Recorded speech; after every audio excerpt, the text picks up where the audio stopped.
Tonight, a love story that turns into a lost story. A lost mom of two young boys, that is. Plus a key witness, Deborah, who asks the police to pray with her before she tells them what she knows. An all-new 2020 starts right now.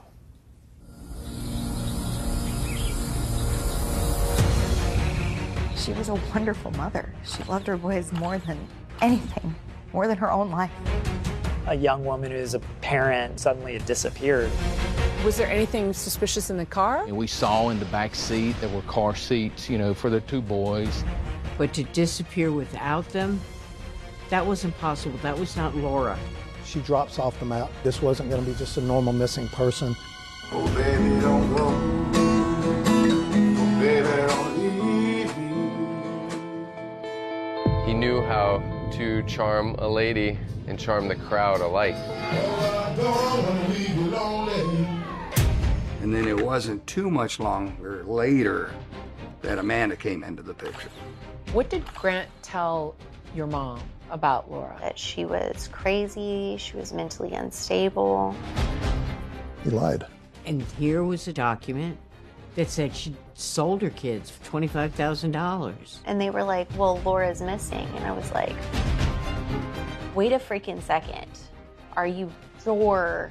What are you thinking at this point? Something is really wrong.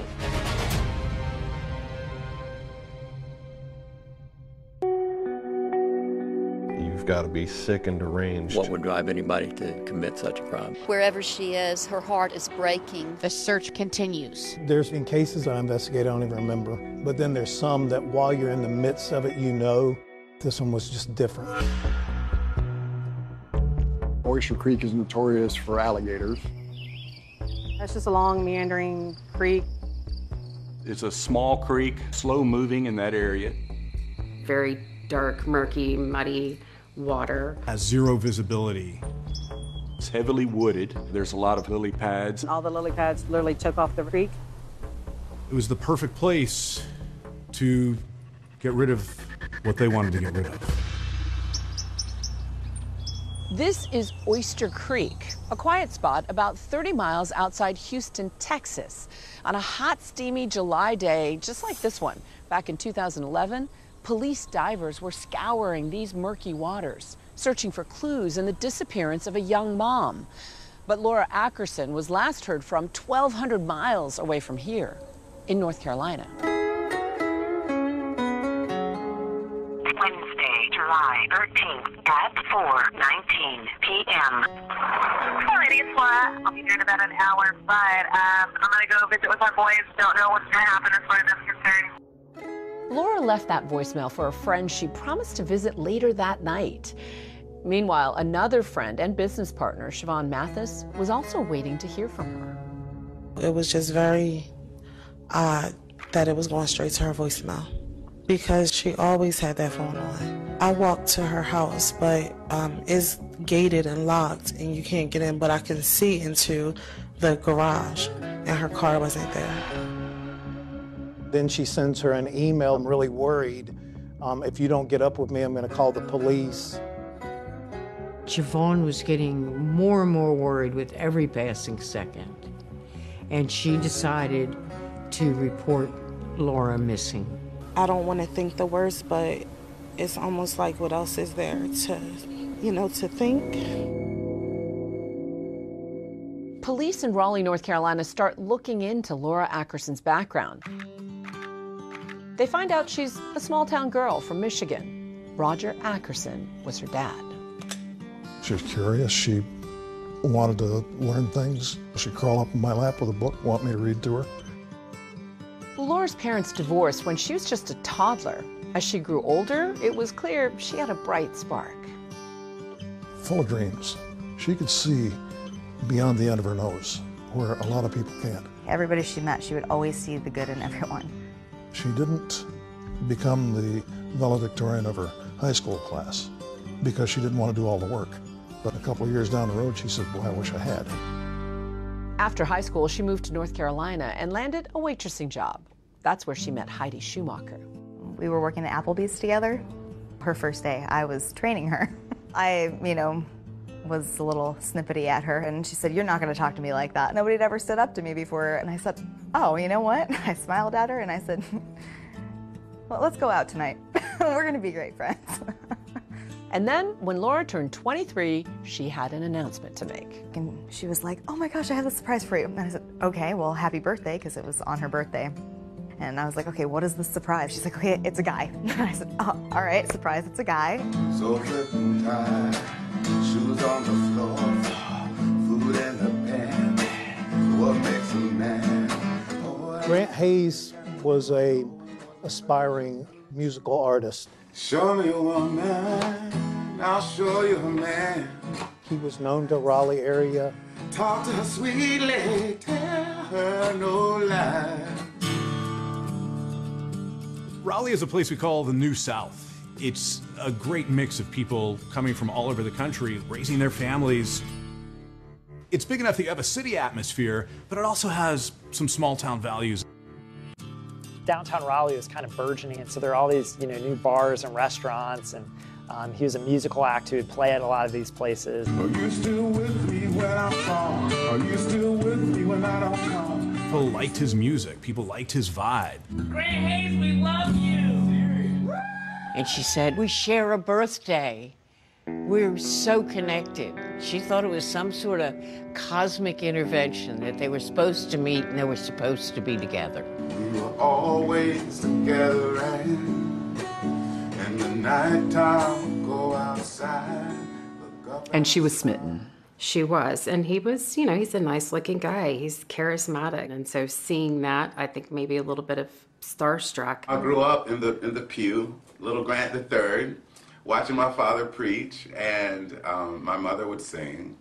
And they've always been a huge inspiration. Grant was known by his last name, Hayes. He thought he could get some more buzz by changing Hayes to Haze, Hayes. She was kind of in awe of what he did. See, he would go to bars and he'd take his guitar and he'd sing songs.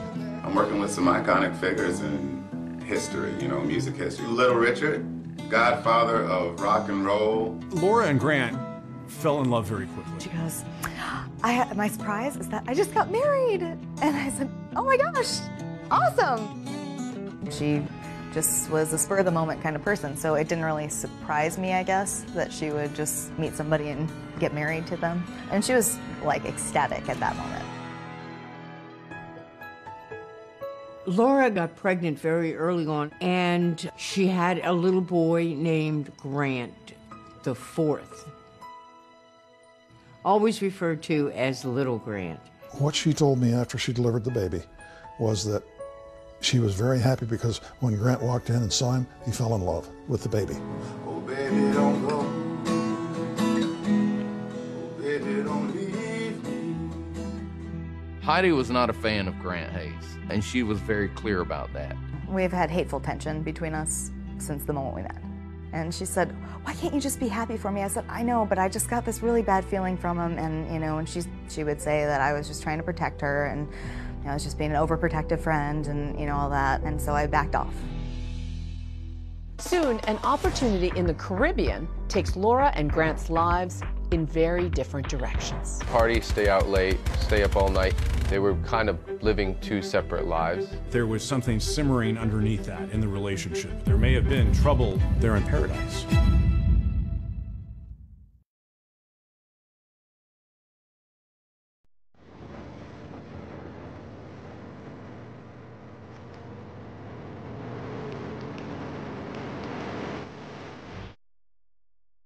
St. John is a really quaint, quiet island. It's about 4,000 people. It's a magical place. It's a fantastic place. It's got an affluent clientele that goes there because 80% of the island's national park. Can't even be developed. Yeah, there is no airports. The only way to this island is by boat. You're going to take your flight to St. Thomas. You're going to have to take a passenger ferry. St. John's attracts musicians from all over. Kenny Chesney owns a home here, and a local island hangout helped inspire his song, When I See This Bar. Yeah, that's what I see when I see this bar. Grant had an audience. People liked his music here in Raleigh, but he thought he could take the next step in his career with music by going to the U.S. Virgin Islands. Jose, who asked us only to use his first name, booked musicians into the bars and nightclubs on the island. My phone rang, and it was Grant. He explained that he was looking to make sure that he could get enough gigs to support his basic costs of living. I promised him that I could get him 5 shows a week. So he packed up and went down there. He did speak of his son and Laura, and that she was going to eventually come down here once he got settled. The Caribbean could be very seductive with the night air, the breezes, the music, the sand. When the sun goes down is when it really comes alive. He knew how to work his crowd and play the right music for the people in the audience. And I was listening to him play, and I really liked his sound. You know the artist Sade? He was like a male version of her. He just kind of a groovy, smooth vibe. Show me a woman, I'll show you a man. He definitely had some similarities to someone like Darius Rucker.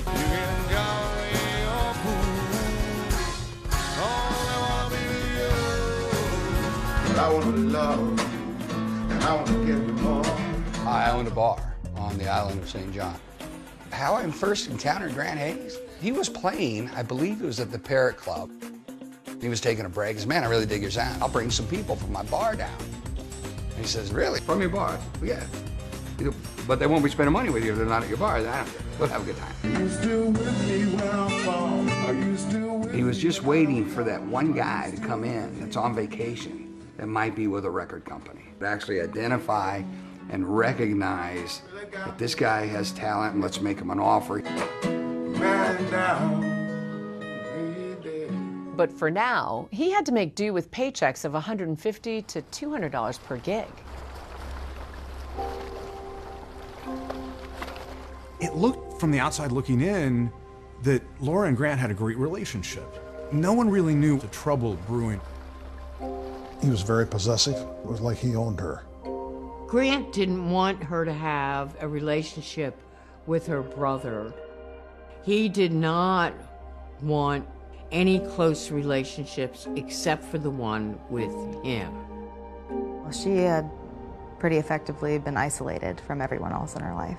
I mean, he would take her self-esteem and just crush it into the ground. I, got to the door and she answered and she had a bloody nose and a, almost black eye already.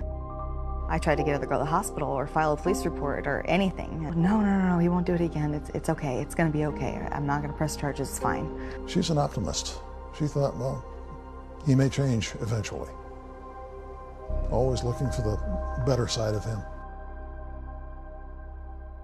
Grant denied ever hitting Laura. Now she's planning to join him on St. John. But then she says she receives a stark warning from family and friends. I told her, don't go back. You don't need to go back to that. She really realized, man, I have to leave him. And I said, okay. And then we had a plan for her to leave, and she had gotten sick 3 or 4 mornings in a row. And she was pregnant. And I said, you can still leave. You can still go. And she said, no, I have to tell him it's the right thing to do. It would have been easy. Just stay here. But instead, she went back. She was going to do whatever it took to make that family work. She went down to St. John to start over, and she had told me that he said, oh, when you come down here, it's going to be great. Now reunited on the island of St. John, Laura gives birth to their second son in August of 2009. They name him Gentle. And then you have Gentle, because now in my maturity, I'm understanding what real masculinity is, and it's gentle.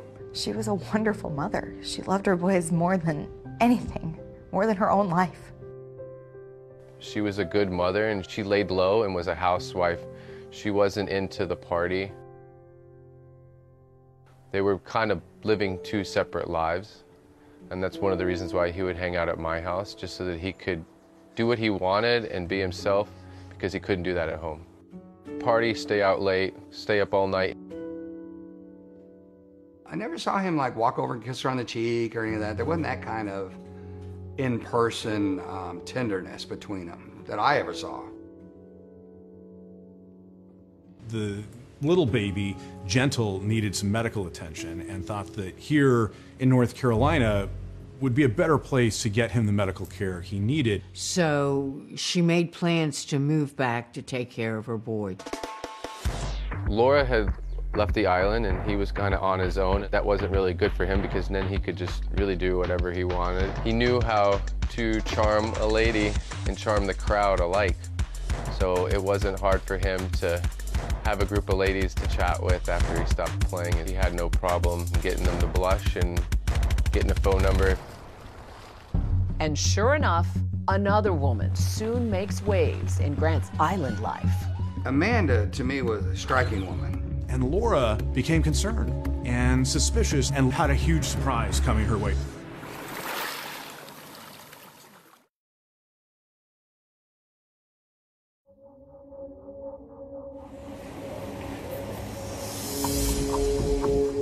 It appeared that things were going well in St. John. Grant was trying to get his music career going there. Midnight train, don't give a ride to the north.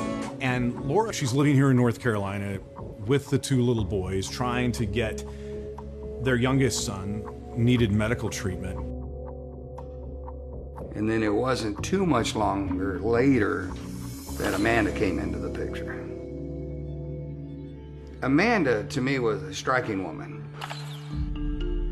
Amanda's daughter, Shay, shared a lot of details with us, but she asked that we not use her last name. And what was your relationship like growing up? My mom was my best friend. My mom was my hero. Like, what do you want to be whenever you grow up? I want to be like my mom. Amanda had been married 3 times previously, and the most recent husband before Grant was a wealthy businessman in Texas. And he actually died in an accident. After his death, there's a lot of money that Amanda inherits. Her big claim to fame was in acting. She was in the actual Stepford Wives, the remake that was done with Nicole Kidman, and she had a very small part. So how did she end up in St. John?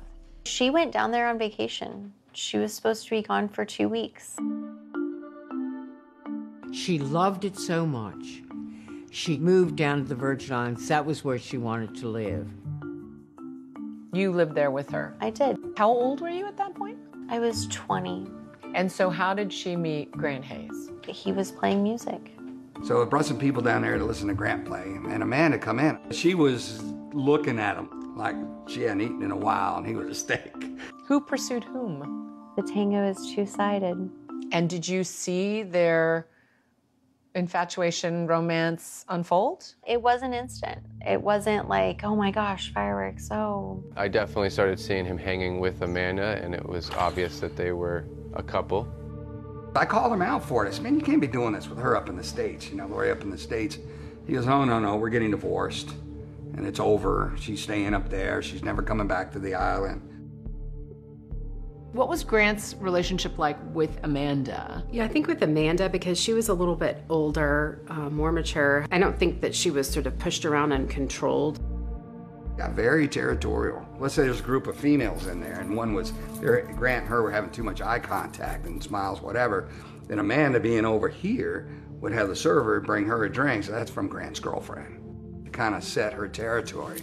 And Laura, from a distance here in North Carolina, became concerned and suspicious there was something else happening there.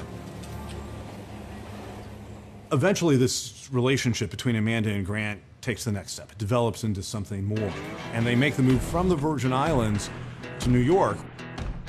She convinced him that she can introduce him to the people that can make his career take off. Was he successful? I mean, he got repeat bookings at some of the different places. You know, he played the Grant Hayes variety show. Gotta get a warm welcome for Mr. Grant Hayes. I don't know. I ain't trying to. And then Grant says, to Laura, I would really like little Grant, their oldest son, to come visit me in New York. Grant is shorter. This is just for 10 days. 10 days came and went, and he hasn't brought Grant back. And Laura was asking why. You said you would. And Laura had to file for custody to even see her son again. She didn't have a choice. Fighting to get her oldest boy back. In April of 2010, Laura hears surprising news. Grant calls her and says, Amanda and I just went to Vegas and we got married. It's a bombshell. It's a shock to Laura. It was a little surprising that they were getting married. They were definitely moving very fast. I married my soulmate, my best friend, and she is something that I wanted my whole life. Friends and family had been given the impression that Laura and Grant were married, but apparently they never were. Then Grant took a very aggressive move and went to court without her. He made these allegations about she's mentally unstable, she doesn't have a stable home, she's working as an escort. They had alleged that Laura was a danger to the children. He lied. He said several things in the ex parte custody order that just plain weren't true. And based on those allegations, Mr. Hayes got Judge Turner to sign an emergency custody order. He granted a temporary custody to Grant, not just little Grant, but also Gentle. And little Gentle was carted off from there and given over to his father. The worst time in her life was when she did not get to see her kids. She was devastated. She went to work to do whatever it would take to get the two boys back. As for Grant and Amanda, they moved down to Raleigh as the custody battle heats up. We had the court appoint Dr. Ginger Calloway. Where do you practice? In Raleigh. To evaluate both parties. To be able to give the court an opinion over whose home may be the best home for these children to be in. During that evaluation, Laura went on the record to say that Grant had isolated and controlled her, while Grant charged that she was the one manipulating him. When the psychologist's report came in, the parts about Mr. Hayes referred to him having some, what the psychologist called, illogical and disturbed thinking. He rages angrily about Laura in front of the children. It is obvious they do not want Laura included in the children's lives. This is very concerning because in essence they want to obliterate her. And she came basically to the conclusion that, yeah, Laura had work to do. She is less mature than other adults and is easily overwhelmed. The psychologist did recommend a 50-50 split in custody, and that would have been a substantial improvement for where we were. In the meantime, Amanda had gotten pregnant. Lily in love. Lily in love? Yes. And gave birth to a little baby girl. All right. They were thrilled to welcome baby Lily into the world, joining Grant's two sons. But that was overshadowed by Grant's struggles to break through in the music business. Between the legal proceedings and I think Grant's spending, they're out of money. It was a mess. Yes. He was the reason that my mom was not okay. Sitting in a bathroom floor crying, going, I have no idea how the hell I'm gonna do this. I mean, what do? You've gone through over $200,000 in 18 months. That's how much money they went through? Easily. How dire was the financial situation? Oh, they were getting evicted from their apartment. Grant called his mom, Patsy, and said, hey, we need to move in with you. Hey, Mom, it's Grant. Me and Amanda and Lily are going to move in with you guys. I don't have the money for a storage building right now. If you could fund that to me, okay? All right, bye-bye. It's now July of 2011, and while Grant and Amanda sink, Laura's fortunes were finally rising. Her main priority in life was to get her kids back. She went back to school. She, got her own place, got her own job, got her own car. She was very enthusiastic about the career and getting her boys back. Laura even started a new company with her friend Siobhan, selling ad space on restaurant menus.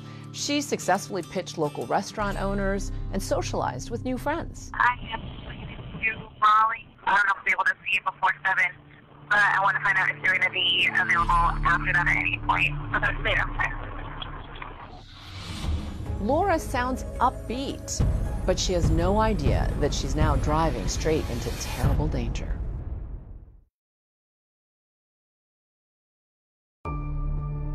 It's July 2011.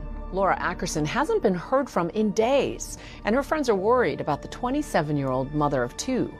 They report her missing. ABC 11 Eyewitness News at 5:30 starts right now. So far, there's been no other signs of the missing woman. I'm not the only person that's worried about her. She's been missing for quite a while, but there's still hope. Ackerson apparently came to Raleigh last week on business. We got a description of Laura's vehicle, and we put a bolo out, be on the lookout for patrol officers just to see if they are able to locate the vehicle. That night, by 11 o'clock that night, our patrol guys had found the car. So where was it? Right over here, if you see this black color SUV, it's right there in that same parking space is where it was. Was there anything suspicious in the car? But nothing really of evidentiary value. I mean, we saw in the back seat there were car seats, for the 2 boys. There was an idea that maybe she decided, hey, I'm going to go to the airport, I'm going to take a trip somewhere. If she had disappeared with her boys, that would not have been an overwhelming surprise. But to disappear without them, that was impossible. That was not Laura. So we definitely explored that possibility. We checked Laura's financials, we checked her cell phone records, all that. All her activity ended on July 13th. She's not buying gas, she's not buying food, she's doing nothing. She just completely goes silent. Something that we would normally do in a missing person case is we want to go to their apartment or their house. Maybe they left a note. The police go into Laura's apartment and thoroughly search it, looking for anything that could point to a problem or that any violence occurred. It was very well kept, it was clean. She had several plants that were inside the apartment. None of them had been watered for numerous days. That was a good indication that she had not returned or that nobody was coming in and out of the apartment to take care of things. From looking at the apartment, you could tell she's definitely a dedicated mother. That's what stood out, number 1. Almost half the apartment was dedicated to space for the kids, and that kind of reflected her life, that so much of her life was focused on her children. They pulled the video from the public spaces of Laura's apartment building. The video captured the hallway outside of her door on the morning of the 13th. Just a lady that was on her way to work in the morning by herself, completely normal morning. She was not under duress, did not seem to be in a hurry, did not have suitcases that she's dragging behind her. We learned that Gentle had a birthday party the following weekend that was scheduled, and that Laura had no-showed on it. That's all when we started thinking this wasn't going to be just a normal missing person. We still want to look, hey, are there other people in Laura's life that may have something to do with her disappearance? Laura admitted that she'd gone to some sugar daddy sites. You're trying to meet maybe wealthier men. We were never able to show that there was any meeting of any kind between Laura and somebody else. One detective reaches out to Laura's ex, Grant Hayes, who says that Laura had visited him on the night of Wednesday, July 13th. He gives timeline of when she was there at the apartment. Well, she actually came up here to visit the boys and says that she left, after being there for a little while. Grant Hayes also tells investigators that 2 days after visiting his apartment, Laura was supposed to meet him at the local Sheetz gas station for their scheduled custody exchange. He shows up to the scheduled Friday 5 o'clock time. He has the boys with him. They would come in the store to use the restroom. Grant goes in to buy a pack of cigarettes, but essentially they're waiting in the parking lot. And waits for over an hour for Laura to arrive, and she never arrives. He was sending out very angry email messages and text messages to Laura. You're late again. Where are you? And first at 5:30 tonight, we have new details and new updates on the big stories happening now. I'm Steve Daniels. I anchor the evening news covering Raleigh. This was a really compelling case. Our viewers were watching this every step of the way. She was to meet them and their father in Wilson that afternoon, according to the children's grandmother. She didn't show up at 5, and so he was there until 5, and he called me at 6:30 and said she had not shown up yet. It's distressing, and I just hope it all comes to an end quickly and that she's all right. It's not like her to do something like this, especially to not pick up her kids. Detectives realize that no one has heard from Laura since that voicemail she left on July 13th for her friend, Oksana Smarsky. I was in a study group and I saw my phone ring and I wish I would pick it up. And if I knew what would happen, I would not let it ring. I'll just give you a call when I'm done, and I just wanted to let you know, too, I don't know if I'll be able to see you before 7, but that's later. Laura's destination that night had been Grant and Amanda's apartment. Tell me, where is the apartment? And so their apartment is right on the other side of this small building here. So how did you get a search warrant to go in? So we had developed enough information, I just think, to get that search warrant initially. We were really trying to develop a timeline for Laura. Any evidence that maybe Laura had been there. So one of the things that we did find in the apartment was a note. It appeared to be handwritten. Up on the counter in the kitchen area, just kind of laying there very conspicuously, which was weird. And what that note said was that Laura Ackerson, in exchange for receiving $25,000, would give up custody of her children. It was signed Laura Ackerson. That was suspicious, because everybody had been telling the police Laura would not leave her boys.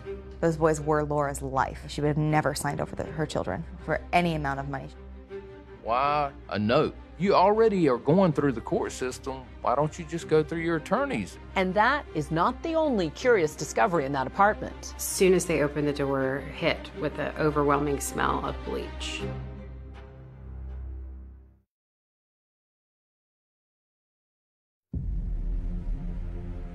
It's been a week since Laura Ackerson's disappearance, and investigators are now searching the apartment of her ex, Grant Hayes.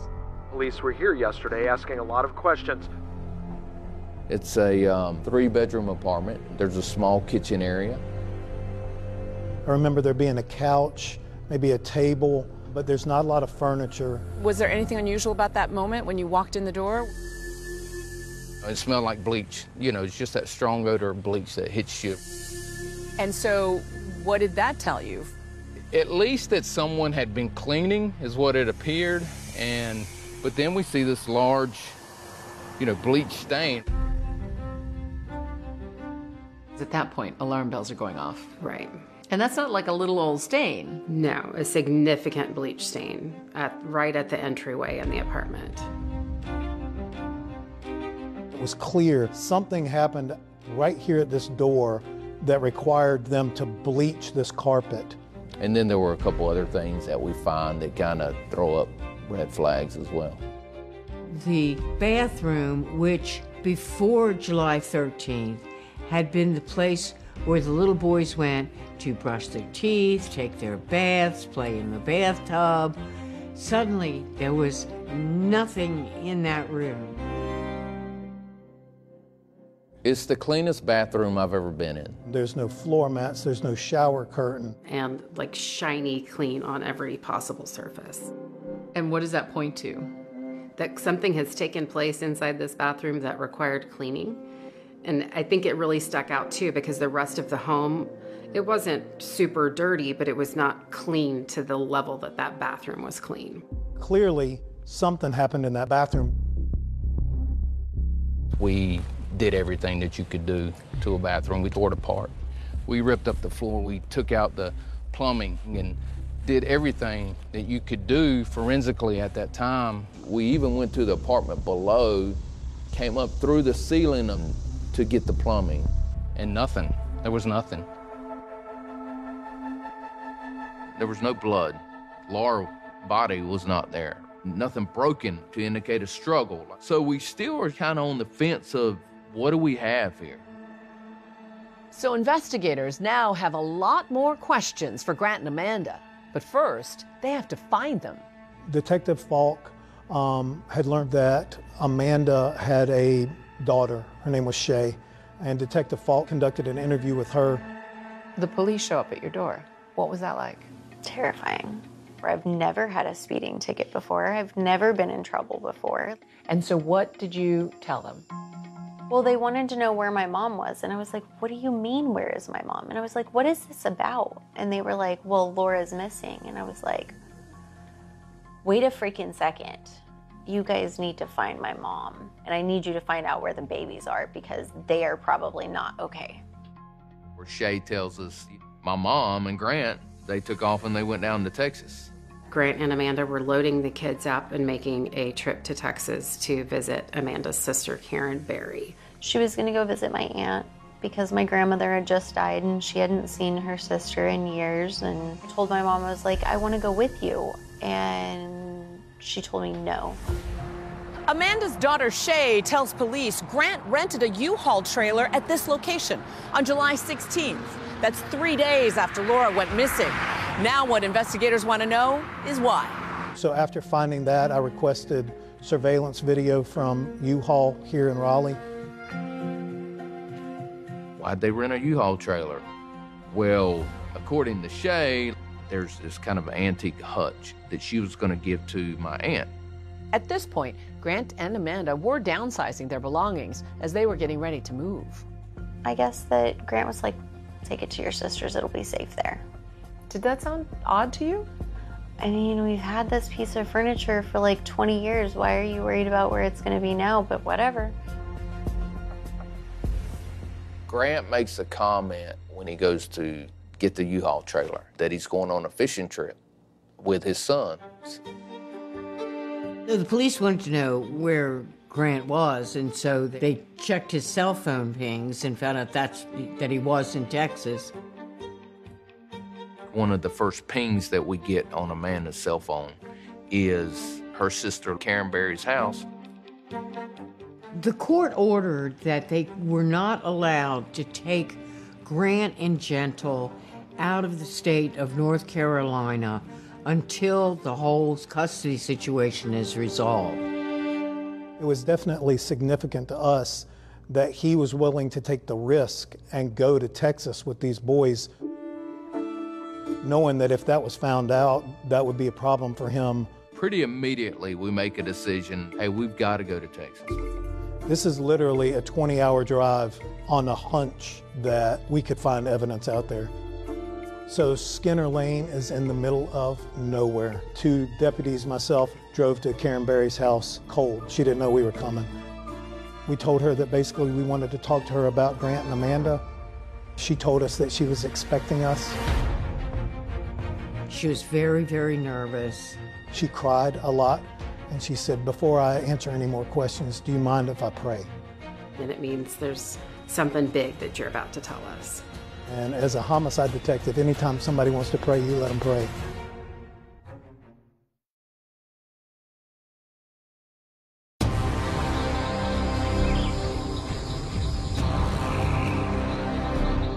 My first reaction was, whew, this just got real. It was the lead story on the news night after night after night. Grant shows up to the Friday handoff and waits for over an hour for Laura to arrive, and she never arrives. I can't imagine being under that Texas sun trying to find the woman's body. It was just a grotesque thing to have to do. And you would have to dive through murky water like this? It's not a swimming hole.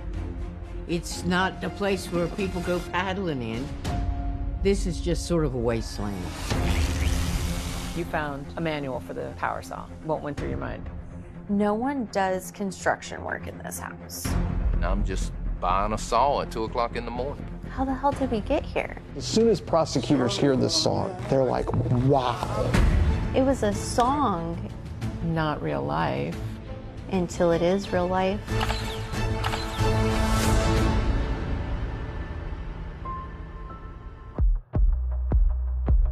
When Laura first went missing, this case sort of blew up.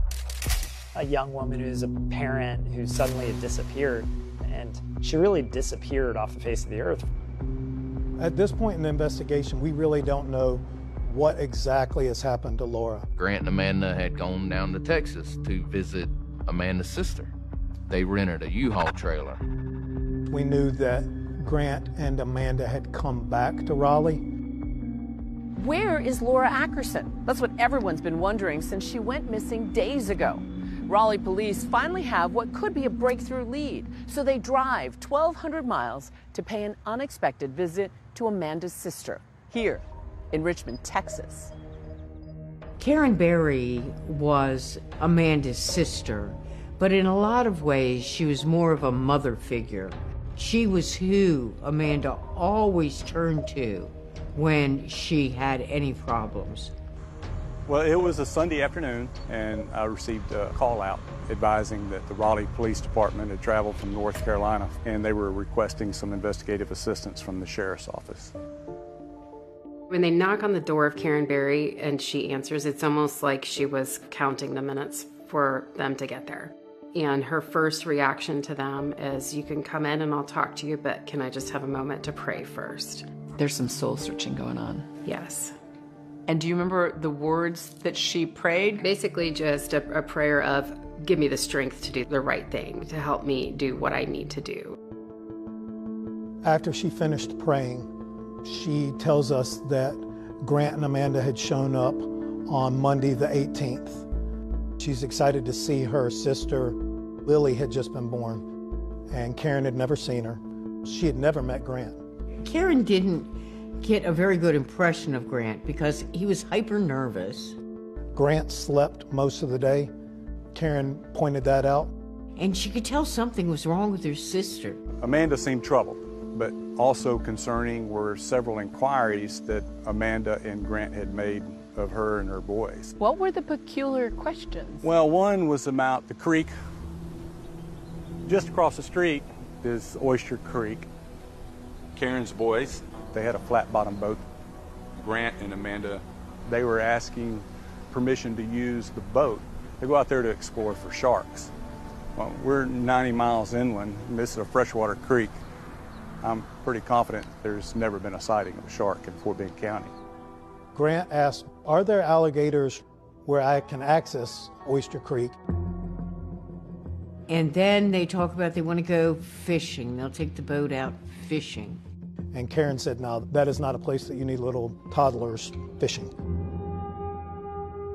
Karen told the police that they took the boat out one night.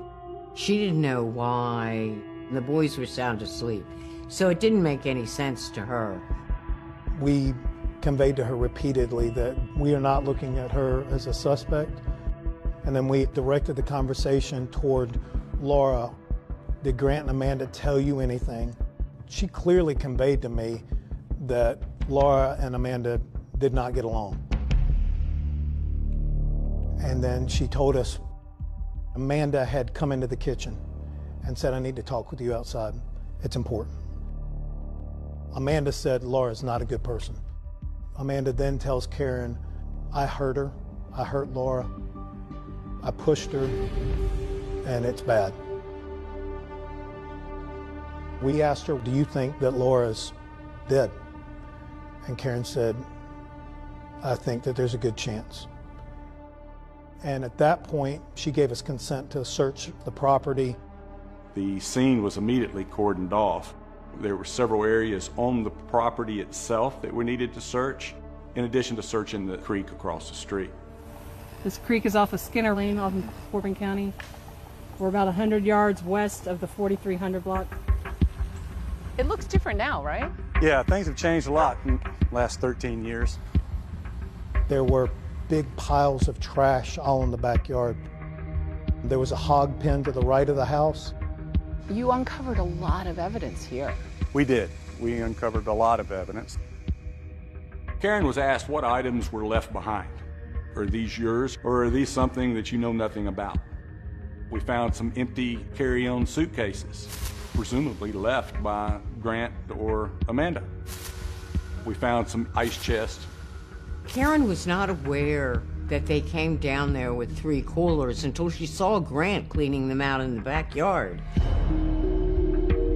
If these were ice chests that were needed for their long journey to Texas from Raleigh, why weren't they needed during the long journey back? Fort Bend police call in crime scene investigator Officer Kim Oreskovich. They want her to search that muddy creek across the street from Karen Berry's house. When I got here is when Lieutenant told me that, hey, you're looking for a body. And so what was going through your mind? I was like, no, we're not going to find it. If there was dumped here in the creek, normally the current would take it out. The creek was probably 25 feet wide, very swampy looking. It's not a swimming hole. It's not a place where people go paddling in. This is just sort of a wasteland. There are alligators. They had someone in the boat ready to shoot an alligator. We're down, obviously, on our knees in the boat, so he's literally above us, watching for gators in front of us, see if there's any signs of a gator coming out. With a long gun in his hand. Absolutely. I can't imagine being under that Texas sun trying to find a woman's body. It was just a grotesque thing to have to do. What did you see? We're like, okay, there's something big floating on top of the water and the water lilies. My first reaction was, whew, this just got real.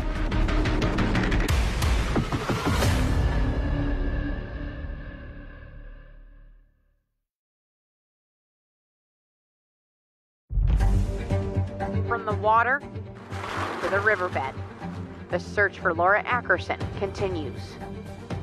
Laura's body believed to be dumped here in Texas. It was a hot July day when you went out on the boat. Yes. What did you see?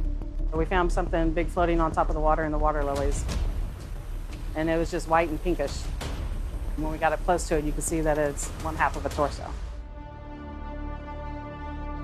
When they said, oh, you're looking for a body, I wasn't expecting dismembered body, so that was a shock to your system.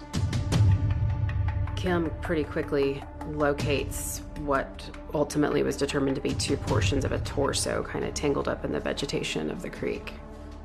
And that kind of confirmed to everybody here, now this is a homicide. Once those dismembered body parts were found floating near the surface of Oyster Creek, Houston dive teams were called in. They had to search now beneath the surface of these murky, alligator-filled waters, looking for more remains. They need to know, is it really Laura? It's becoming important to find things like the hands or the feet or the head that can help with identifying the body. Mark Thorson and Brian Davis of the Houston Police Dive Team still remember being on scene that awful day. What kind of dives did you normally do on this unit? And we pretty much go get anything out of the water. Vehicles, guns, bodies. And what's visibility like underwater? Most of our dives on the dive team, we do not have visibility. You're basically just fanning your hand out or your arm out in front of you. You want to feel it before you run over it. The first 2 hours we searched underwater. We didn't come up with anything, so we had to change our tactic, and that's when we decided to go on our tiptoes and go through the lily pads. And you would have to dive through murky water like this? Yes. This is what we were facing. When you're in the middle of it, it just closes in back on. It closes in on you, and it's difficult searching, or it's hard searching for what we're looking for. We started seeing sheen and smelling. If you've ever smelled a decomposing body, you know that odor, and you're not going to forget it. We're moving the lilies, and the scent would get stronger, or it would get weaker. As we're moving the lilies, you can see a white, grayish object in the water, and immediately knew that I had a body part.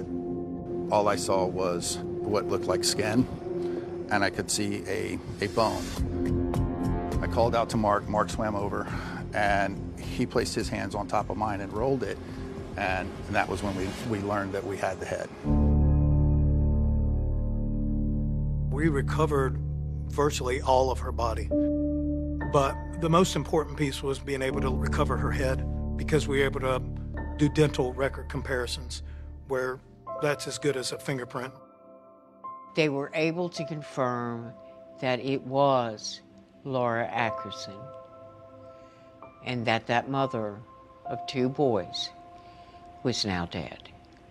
And they knew they'd found Laura in the Texas creek.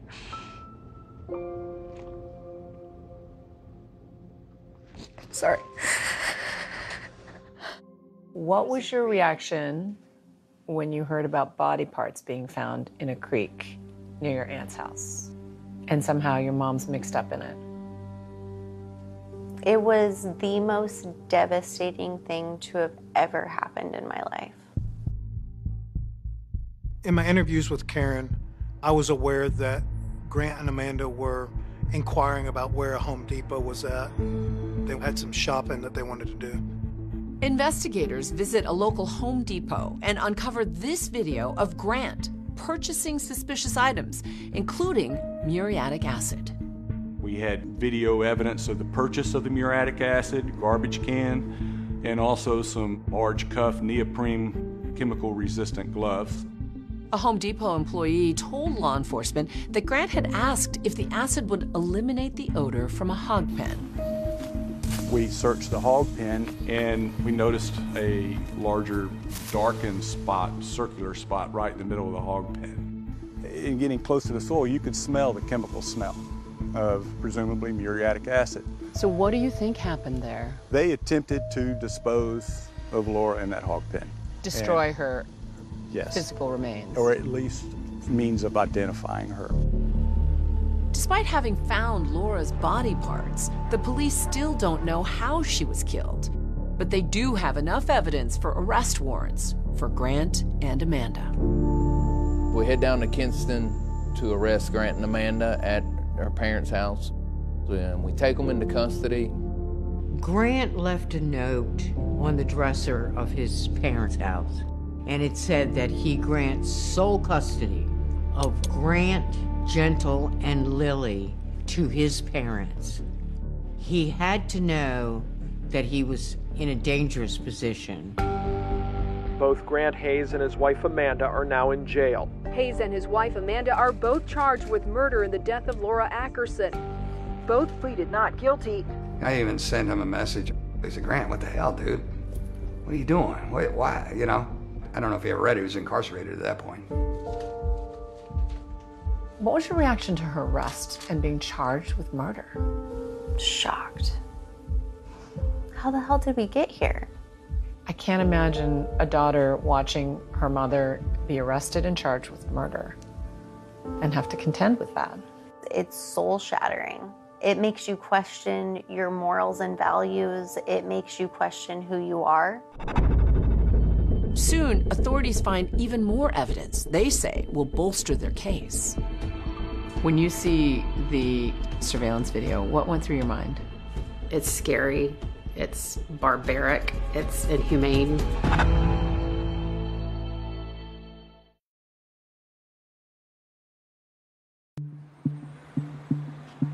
Soon after their arrest, Grant and Amanda are led into the courtroom.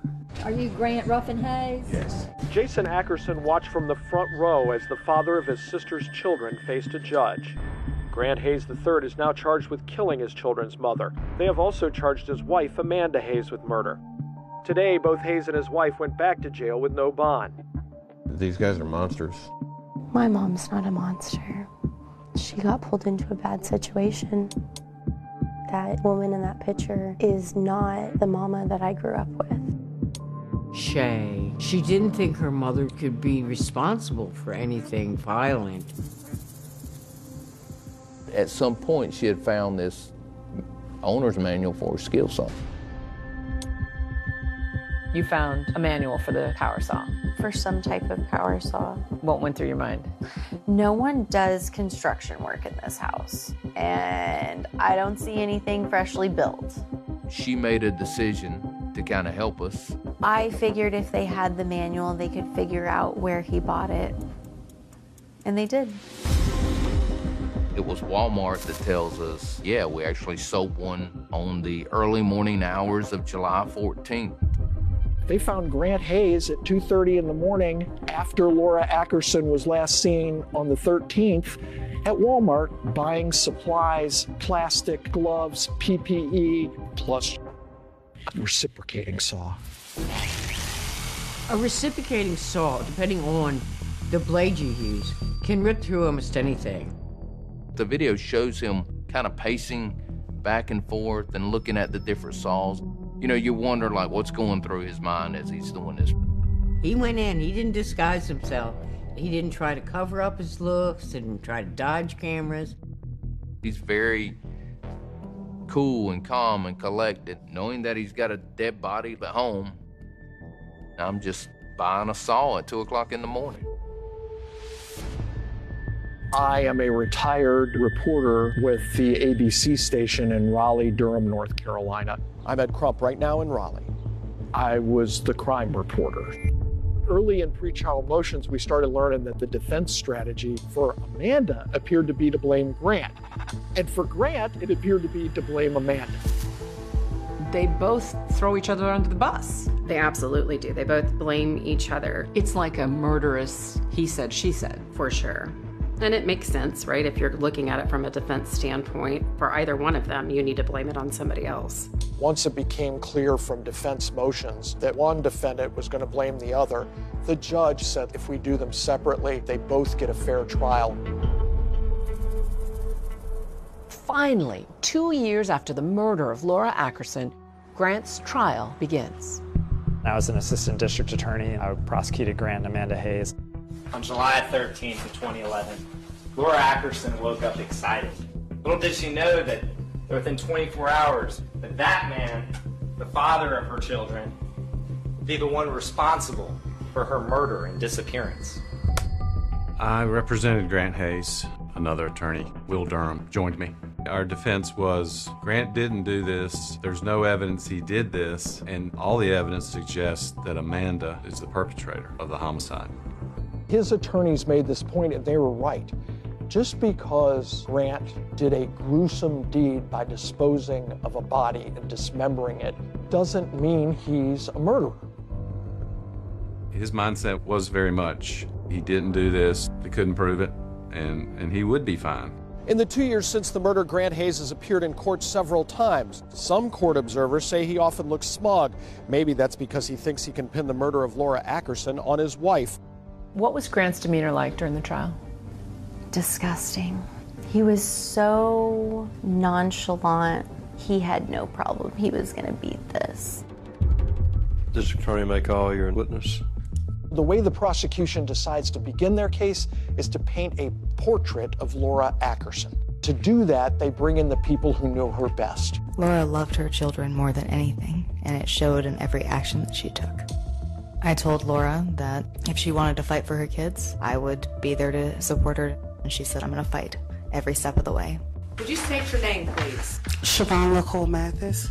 Her main priority was to get her children back before anything else. Even when she was working, she would drop whatever she had to do for her kids. As we watched this case unfold, it was so striking to see the extraordinary lengths Grant and Amanda went to try to cover up their crime. But they left a very clear trail behind them. Describe the range of evidence you had to deal with. The defendant went out and tried to find the best saw blade and the best plastic sheeting and acid. We're able to use these saw blades and had a scientist from NC State compare the saw marks in Laura's body. You can see how the blades actually match up. These coolers really were evidence of the deliberation and thoughtfulness that the defendant had after the murder. Could you unfold that and display that for the jury? Has some sort of bleached discoloration. Electrical tape that was purchased. Despite this mound of evidence, we don't actually know how she was murdered. Sure, there's 3 adults in the apartment when this happened, and 2 of them are charged with first-degree murder, and 1 person's dead. It was kind of hard to prove exactly what had transpired. I didn't have enough information with the parts that we received to determine the exact cause of death. What was your opinion as to the cause of death? I called it undetermined homicidal violence. The defense lawyers are telling that jury, look, there's no murder weapon. There's no exact cause of death. You can't find this guy guilty. The issue is who killed Laura and what happened and why. And the state really didn't have any direct evidence. This made the defense feel like there was a chink in the armor and that they had a way to get in. But soon, prosecutors would try to use Grant's own words against him. I got two bits by you. I can't take any more from you. As soon as prosecutors hear this song, they're like, wow.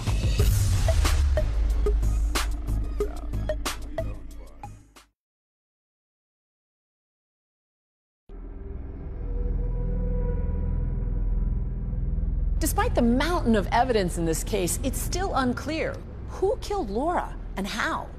The prosecution is about to call a witness who claims to know what happened. Here is jailhouse informant Pablo Trinidad, who can tell us what Grant said happened inside that apartment. Pablo Trinidad met Grant at the Wake County Jail, where they were both behind bars. Pablo was being held for drug-related offenses. He's the typical snitch witness. He was doing maybe 25 years. He was looking away to try to get a sentence reduction. Were y'all housed in the same area of the jail? Yes, ma'am. We had several conversations throughout the period that we was housed together. Pablo Trinidad got in front of that courtroom on the witness stand, and he said, Grant told me in our jail cell, he and Amanda strangled Laura. He said he placed a call to her and lured her to his apartment. And that's when him and his wife subdued her and strangled her. With the corroborating evidence, there was this glimmer of truth in there. Whether you want to believe what he's saying, you got to take it with a grain of salt. You can't prove it other than this is just my word. Your testimony is that during that 5 days, y'all developed such a special bond that he told you all his deepest, dark secrets. That's correct. Defense lawyers chipped away at Pablo. They knew that Pablo had snitched on other cellmates before. And so you started thinking back, what are all the names I can give these people, didn't you? Yes. And you remembered Grant Hayes. He was your meal ticket, wasn't he? One of them, at least. If you want to put in those words, that's your words, not mine. Thank you, sir. You missed no doubt. I hate to say that a jailhouse snitch was a pivotal witness in this case, but he was. The prosecution has one last piece of evidence, and fitting for Grant, it starts with a beat. Shay actually brought to our attention. She knew about this song that Grant had previously recorded. It was called Broomstick Rider. Broomstick rider, just happened to be my baby's mama. Don't lie to me. The lyrics of it told what his desire to do to Laura was. I put a price tag on your head. That's right. You must have told your attorney I got intentions on killing you. The sort of might stop me, my bullets to get you. He wrote this song with Laura in mind. His attorney called it a parody. The state at this time would seek to publish a song that was recovered off of the defendant's iPod. The defense objected to the song, saying it wasn't relevant, but the judge overruled and allowed it in. Broomstick rider, just happened to be my baby's mama. We both kind of peer over and see the defendant bobbing his head and sort of rocking out to the song about killing the person that he was on trial for killing, which was sort of a staggering event. It was a song. It was a song. Not real life. Until it is real life. And it messes up your entire existence. It messes up who you think you are at your core. Can we take a second?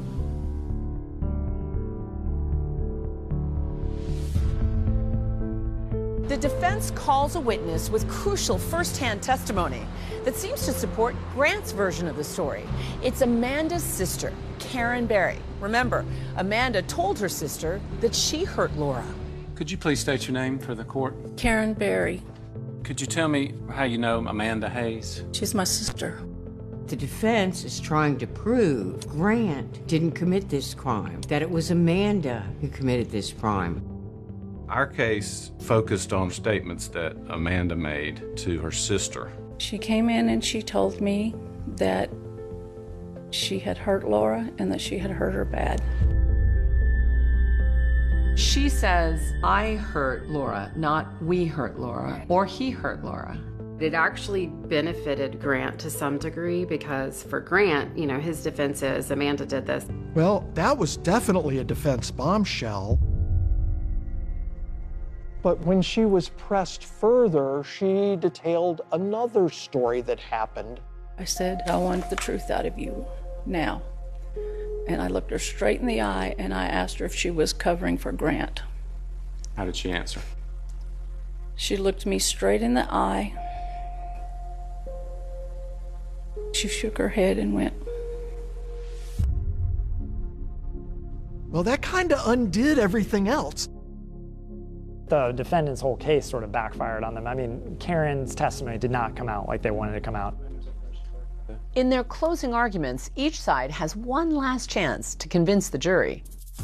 They're trying to give you some reason to convict him without giving you the evidence. You will not let emotion decide this case. You will not let your disgust for the things that happened in this case lead you to a verdict.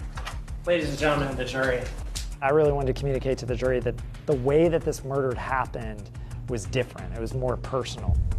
Here's the saw. And so that's why I pulled out that saw. This saw cut someone in half. These are the lengths that the defendant went to try to not just get away with this murder, but also erase Laura from the world. He is guilty beyond a reasonable doubt, and you should find him so. Thank you. After 3 weeks of graphic testimony with 50 witnesses and 500 pieces of evidence, the jury goes out to deliberate. Within 2 hours, they're back with a verdict. We, the jury, by unanimous verdict, find the defendant, Grant Ruffin Hayes III, to be guilty of murder in the first degree. Grant Hayes was sentenced to life in prison without chance of parole. I was happy to see that he got that, and I was happy to see that the jury felt the same way. Glad he's not going to be part of society. It is consolation for that factor, but still doesn't bring her back. Only a couple of months later, it's time for Amanda to face justice. Amanda took the witness stand in her own defense. I was just doing whatever he told me to do. Grant did not testify, but now he's talking to me. This is a Global Tellink prepaid call from Grant Hayes. Hello? Hey, Grant? Yes. It's Juju Chang at ABC News.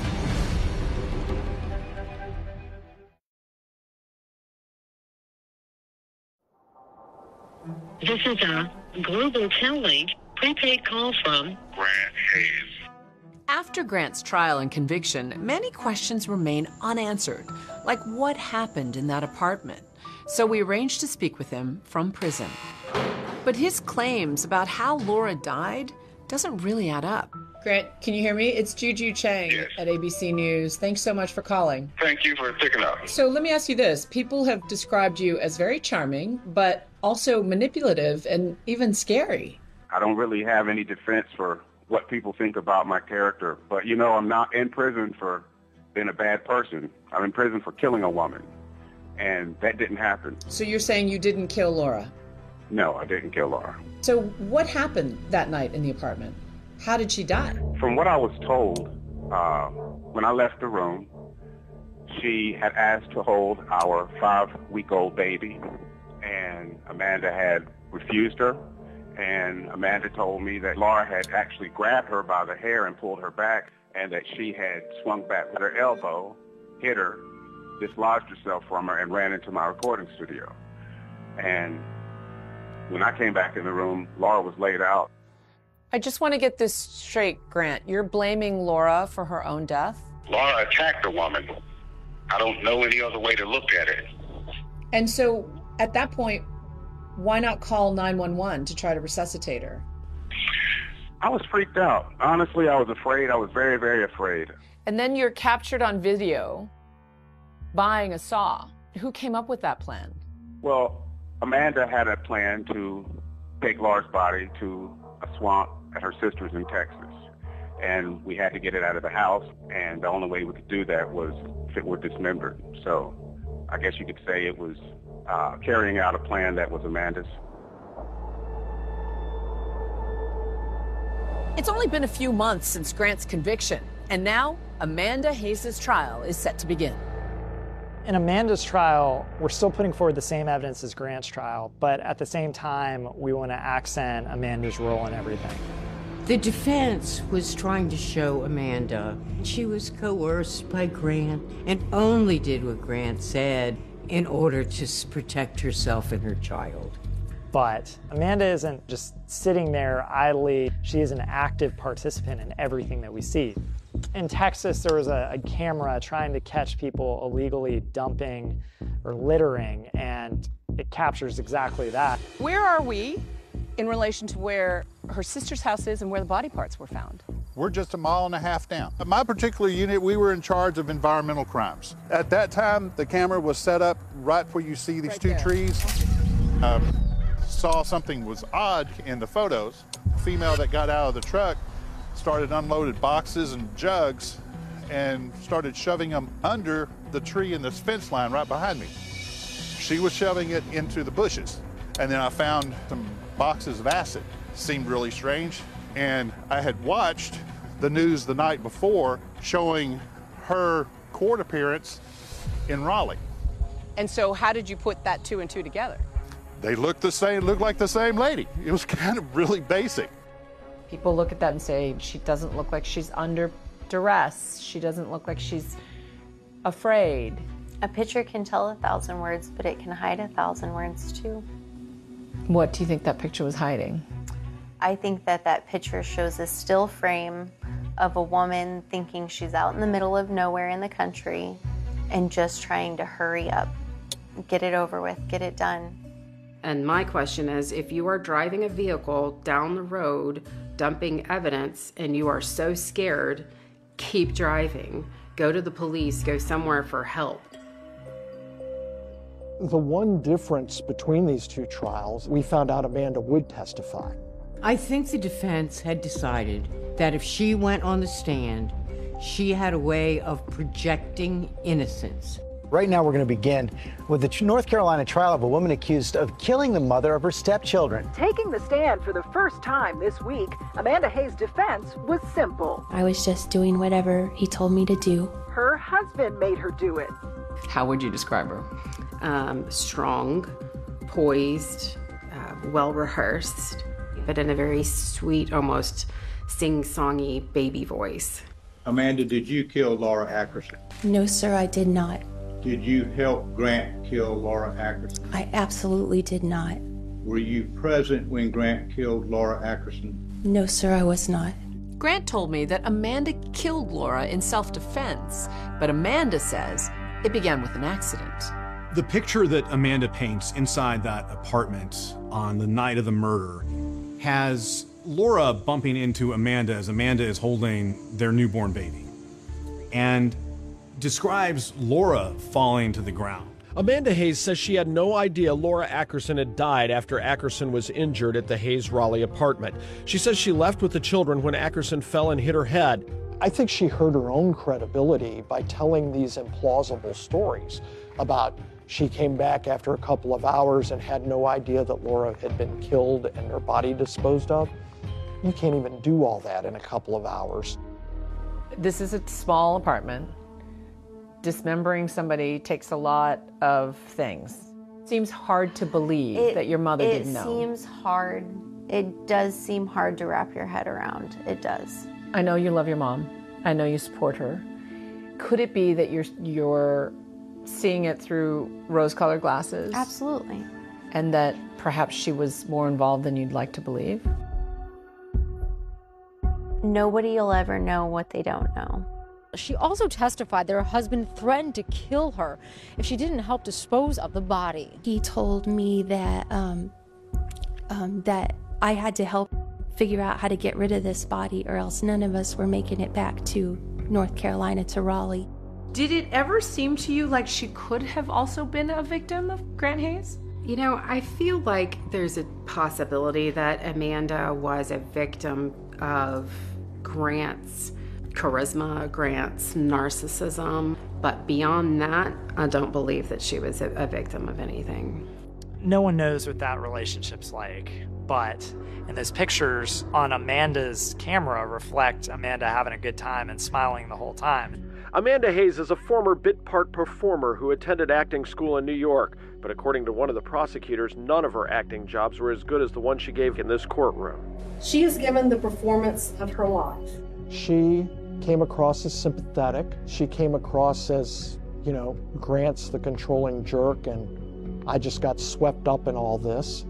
We're asking that you find her not guilty on both charges.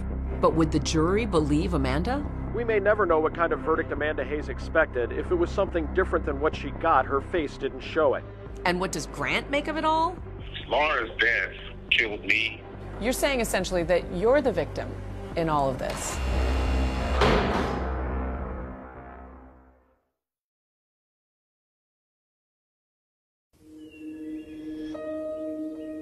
The last night that I was with Grant, he handed me a notepad with these pages on it.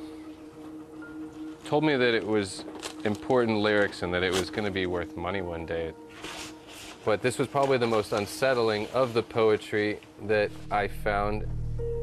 I guess it's one sentence with the word murder in it 6 times. It's murder, murder, murder, murder in my veins, murder in my soul, desertless in my heart, but to let this all go. And I think that's what just really upset me a little bit and had goosebumps when I read that for the first time after finding out about Laura. Dramatic testimony in a first-degree murder case. Did her husband force her to cover up his crime?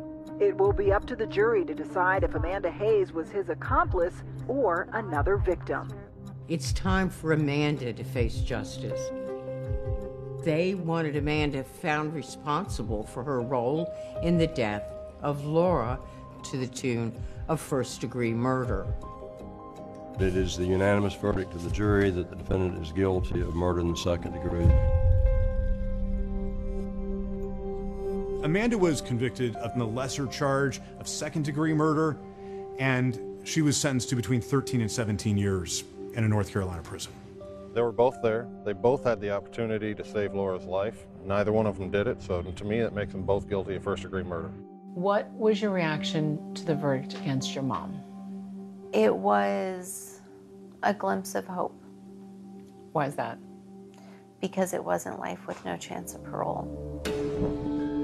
Amanda is later tried and convicted in Texas for tampering with evidence, resulting in an additional 20 years in prison. What does justice look like for her?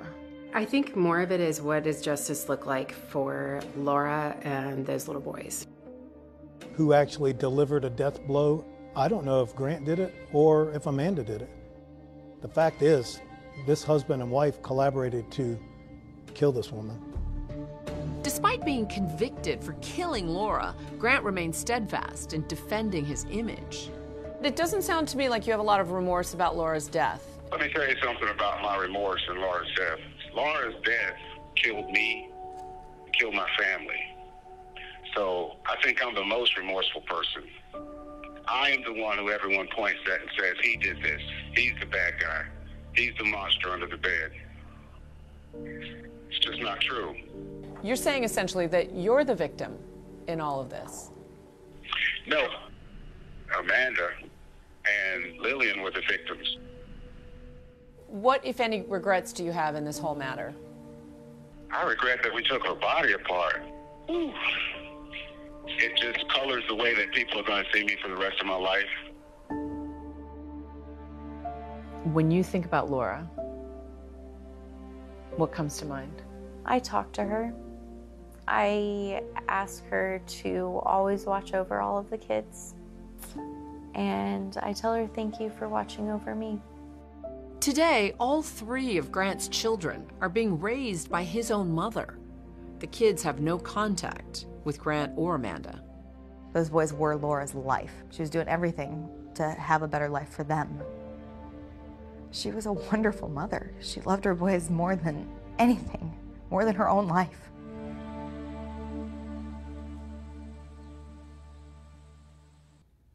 We should point out tonight that Grant Hayes has filed several appeals. All have been denied. He tells 2020 he's continuing to fight for freedom. Meanwhile, his ex-wife, David, Amanda, is in a Texas prison serving out her conviction. She declined to be interviewed.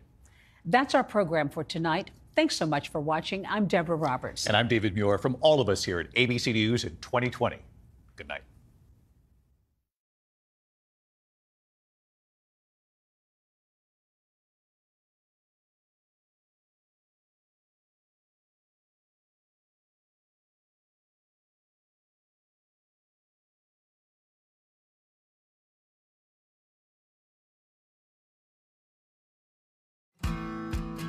A charming and spirited young mother. Oh, she was so vivacious, like a little firecracker. She was sweet and loving, but she just didn't take any crap off anybody. Is found strangled in her bedroom. Whoever did this left her there with no chance to survive. Police face a challenging crime scene. There was no forensic evidence whatsoever. No fingerprints, no eyewitnesses. This case was a definite whodunit case. And a long list of suspects. He had been hanging around her desk and he had made some comments that really creeped her out. She had had some troubled boyfriends in the past. He didn't want to accept the fact that they were done. Their relationship was over. You would think that whoever did it had a score to settle. Until one big break reveals a culprit. That one key piece of evidence was the aha moment in the case. And it shocks everyone. When they finally discovered who it was just surreal. There's no rhyme, there's no reason behind it. It was absolutely senseless. Just before 5 p.m. on a Monday in March of 1999, in the small bedroom community of Norcross, Georgia, police raced through the suburban streets in response to a 911 call. The only information that we had at hand initially was there had been a person discovered dead in an apartment. It was her fiance that had called 911. When we arrived at the scene, we spoke with the fiance briefly. The man tells detectives the victim is 20-year-old mother of one, Danielle Jennings. Her 2-year-old son is currently at daycare. The fiance told us he walked in and found her lying on the bed, and he stated that she was cold and blue. She was deceased by that point. She was face down on the bed, and he rolled her over and then called 911. While Danielle's fiance is taken to provide a statement, investigators take a close look at the crime scene. When you went back into the bedroom, she was on the bed, fully clothed, laying on her back, but you could obviously see signs of strangulation. She had a ligature around her neck. The ligature appeared to be some type of stocking, and it was tied around her neck very, very tight. It had been tied off to leave it that way. It's not like it released, which I thought was pretty unusual. I mean, whoever did this left her there with no chance to survive. The ligature was knotted in the back, which would tell you that the person was on her back, behind her when she was strangled. Detectives explore the rest of the crime scene, looking for clues. The bed was messed up. One of the dresser drawers was open. The stocking that she was strangled with may have been one of hers out of that drawer. Her purse was dumped out as if somebody had dumped the contents and rummaged through it. It could have been a robbery or a burglary just gone wrong.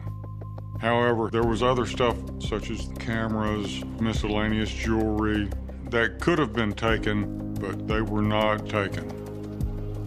It was possibly a burglary that had been interrupted, but you always have to consider the possibility that it could have been a staged burglary because, frankly, there really wasn't a lot of disruption.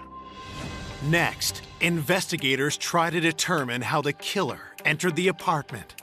There was absolutely no tool marks or anything on the front door, and then there was a sliding patio glass door. It was locked. There was no evidence of tampering with it at all. We went around and we searched the outside, but we didn't turn up anything of any value. Before they returned to the station to interview Danielle's fiancé, detectives fan out to speak with other tenants in the complex. Most of the people in these complexes work during the day, and so most of them are not home. We left our business cards with a note asking them to please give us a call. As the crime scene investigation continues, news of Danielle's violent murder quickly spreads to her family and friends. When I found out that Danielle died, I said, no, you've got to be kidding me. I said, this cannot be real. And then I dropped the phone and I just started screaming.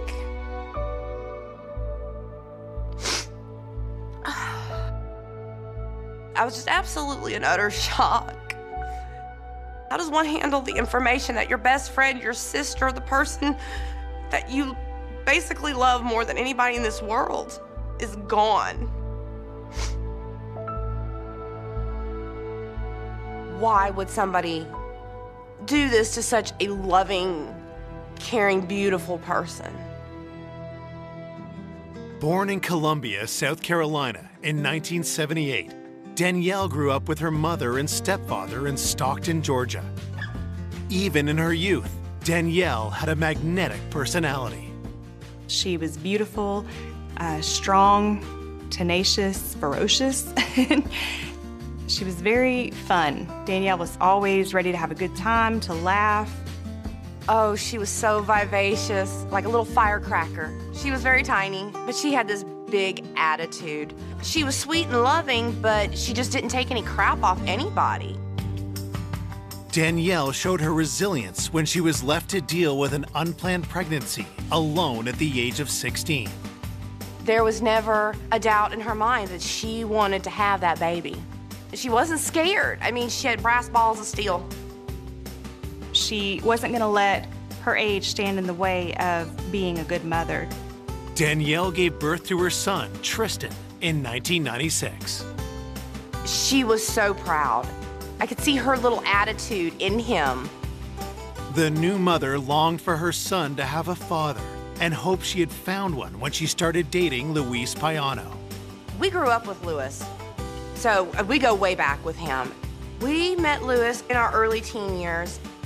Danielle was always partial to Luis, and Luis and Danielle were dating, and I was so thrilled. And the way that Luis would look at Danielle, like she would walk into the room and he would just light up. Soon, the couple moved into an apartment together, and Danielle landed an office job at a landscaping company. She was so excited to have like what we titled a big girl job. She was very proud of herself. We were all very proud of her, you know? She was going places. In December of 1998, Luis asked Danielle to marry him. She was so excited, and I'm like, this is gonna be the best marriage ever. When Danielle first got her engagement ring, it was too big. And I said, girl, you gotta get it sized. She's like, I don't wanna take it off. It was beautiful.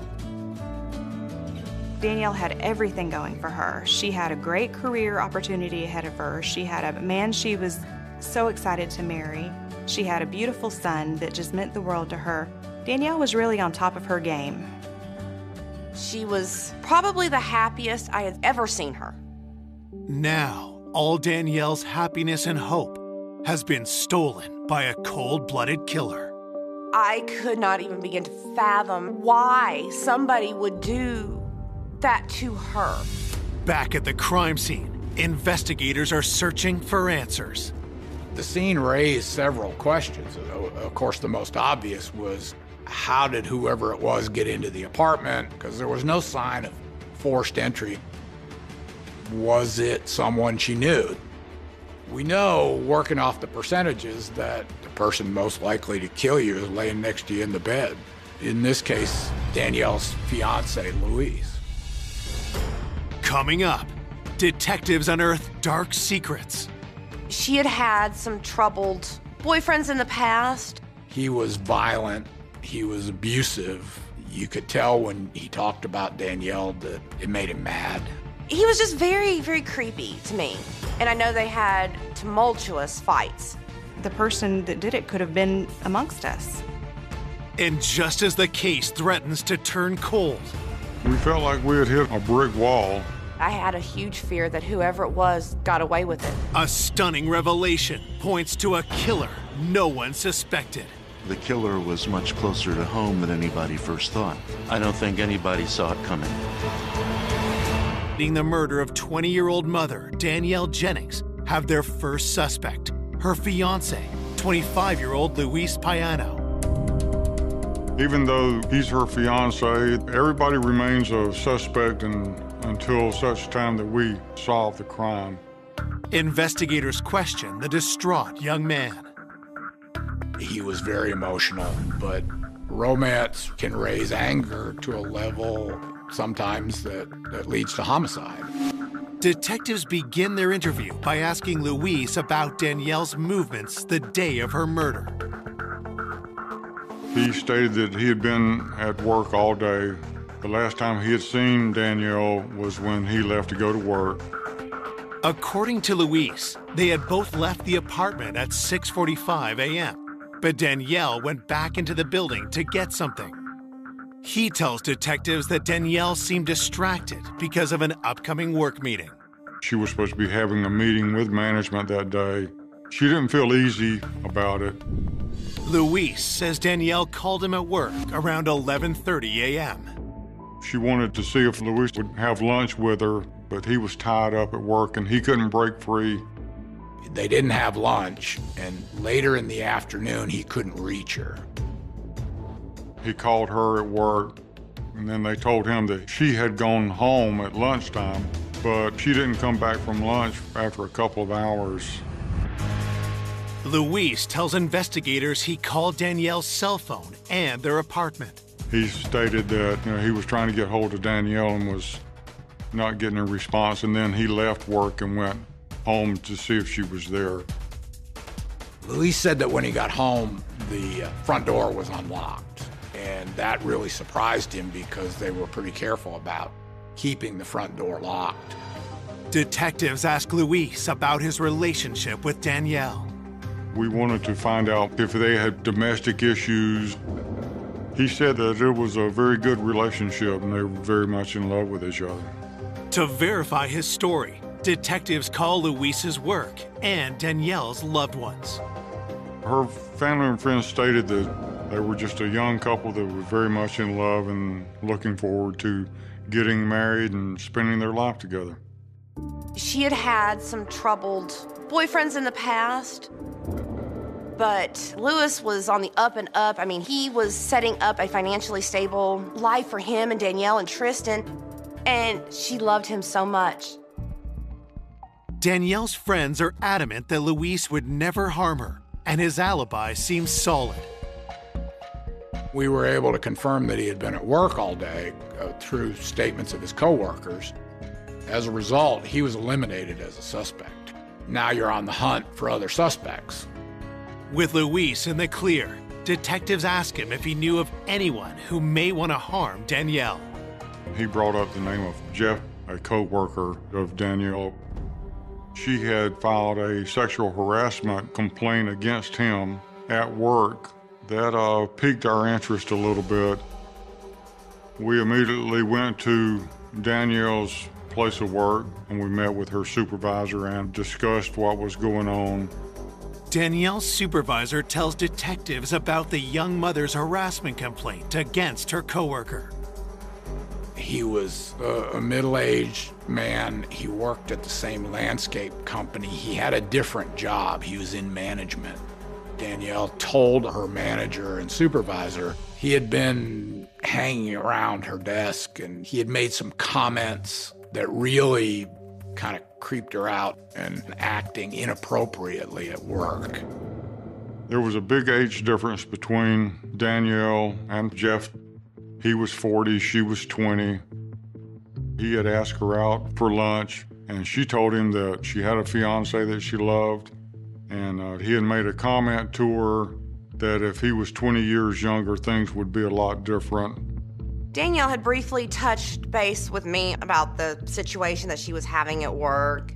Dude was kind of crushing on her, and she was trying to get that, under control. But I said, just don't let it get out of hand. She filed the complaint. I kind of admired her grit. She wasn't going to take it. The company was very responsive to her complaint. They took it seriously. They moved quickly.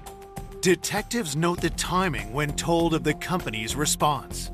That day that Danielle was killed, she was supposed to be having a meeting with upper management about the sexual harassment charge. Once we realized that the meeting had taken place that day, that was something that was suspicious. Talking with the management, we found out Danielle was anxious and nervous about the meeting. She was a relatively new employee when she made the complaint. That was one of the reasons she was so nervous, because his career was in a certain amount of jeopardy. Coworkers state that after the meeting, Danielle went home for lunch, but never returned. She didn't come back, and we knew that was consistent with the time of death. You had to think, where was the coworker at the time? Detective suspicions increase when they learn that Jeff was out of the office and did not return until late in the day. Was this too much of a coincidence? Could he have killed Danielle as revenge for her complaint? We definitely wanted to speak with him face to face. Detectives hunting the killer of Danielle Jennings suspect a harassment complaint against her coworker, Jeff, may have led to retaliation and murder. We were now focused on him as a possible suspect. We had to consider the possibility that he followed her home and ambushed her and killed her. Investigators bring the 40-year-old in for an interview and ask about his interaction with 20-year-old Danielle. He admitted to asking her out for lunch, but he said other than that, he had not done anything. He talked about the sexual harassment complaint and pretty typically said, I didn't think it was that big a deal. I didn't know she was that offended. According to police reports, Jeff denies any sexual intentions toward Danielle. He told police that whatever lapse in manners that he had had with Danielle, that he liked her. He seemed to be genuinely dismayed to find out what had happened. Detectives ask if Danielle's complaint gave him a reason to want to harm her. His first reaction was he was angry. He was adamant that he was not a suspect. And then he said it couldn't have been me because my truck was broken and I was on a job with somebody else, with a coworker, and I can prove it. Jeff provides investigators with the name of the coworker he claims to have been with. We immediately ran down his coworker at like 1 o'clock in the morning. This guy verified that he was with him all day till the close of business, that they were together. With his alibi confirmed, police eliminate Jeff as a suspect. 24 hours after Danielle's murder, the enormity of her death is only just starting to hit home for Danielle's loved ones. Things like that didn't happen where we grew up. I could not believe somebody would do that to her. It was just the most nightmarish thing I could imagine. It made me question God. Why would you let something that horrible happen to her? I didn't want to accept it. I couldn't sleep. I just kept saying, she's dead, she's dead. Danielle should not be dead. The following day, investigators receive the autopsy report and scour it for anything that might point to Danielle's killer. The manner of death was asphyxiation or strangulation. The medical examiner stated that she probably lost consciousness within about 15 to 20 seconds after the ligature was placed around her neck. It seemed clear that she had been surprised by her attacker, had no time to move, had no time to strike back. It's almost like it came out of nowhere. We knew from the positioning of the knot, someone had come up behind her with the nylon stocking, pulled it tight until she lost consciousness, and then tied it off to kill her. She had not been sexually assaulted. There weren't any other injuries. There weren't any defensive injuries. This case was a definite whodunit case. There was no evidence found at the scene that could help us. There was no forensic evidence whatsoever. No transfer of skin, no fingerprints, nothing a lab could look at.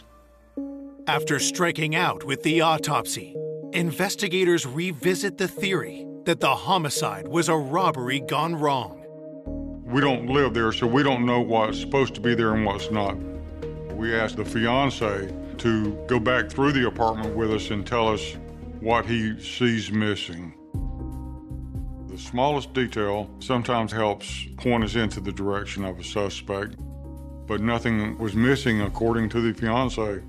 At that point, we had absolutely nothing to go on other than the stocking that she was strangled with. Detectives ask Luis if he recognizes the stocking. We wanted to know whether it came from her. It was a tan, knee-high women's stocking, and he said that she never wore anything like that, and we didn't find any in the apartment. Whoever did this brought that with them. The homicide was brutal, violent, and vicious. It lent itself to a personal motive. You would think that whoever did it had a score to settle. Louise told us she had had some tumultuous relationships in her past, so we pursued that angle. Investigators asked Danielle's friends about her previous relationships. When they first started questioning me, they were asking me a lot of questions about her boyfriends in the past, who I felt might have been able to do it. And then it clicked that, Eddie, he was a tow truck driver and he was a big guy. And he was just very, very creepy to me. Her best friend told us about her ex-boyfriend. He was violent. He was abusive. She ended up having to get a restraining order on him. With Eddie, no one ever really knew when he was going to pop up again. That was somebody we needed to look at. Friends have alerted investigators to Eddie McElwaney, an ex-boyfriend with a violent history. We learned a lot about her former boyfriend. We learned that she had begun to see him when she was a teenager, when she was younger.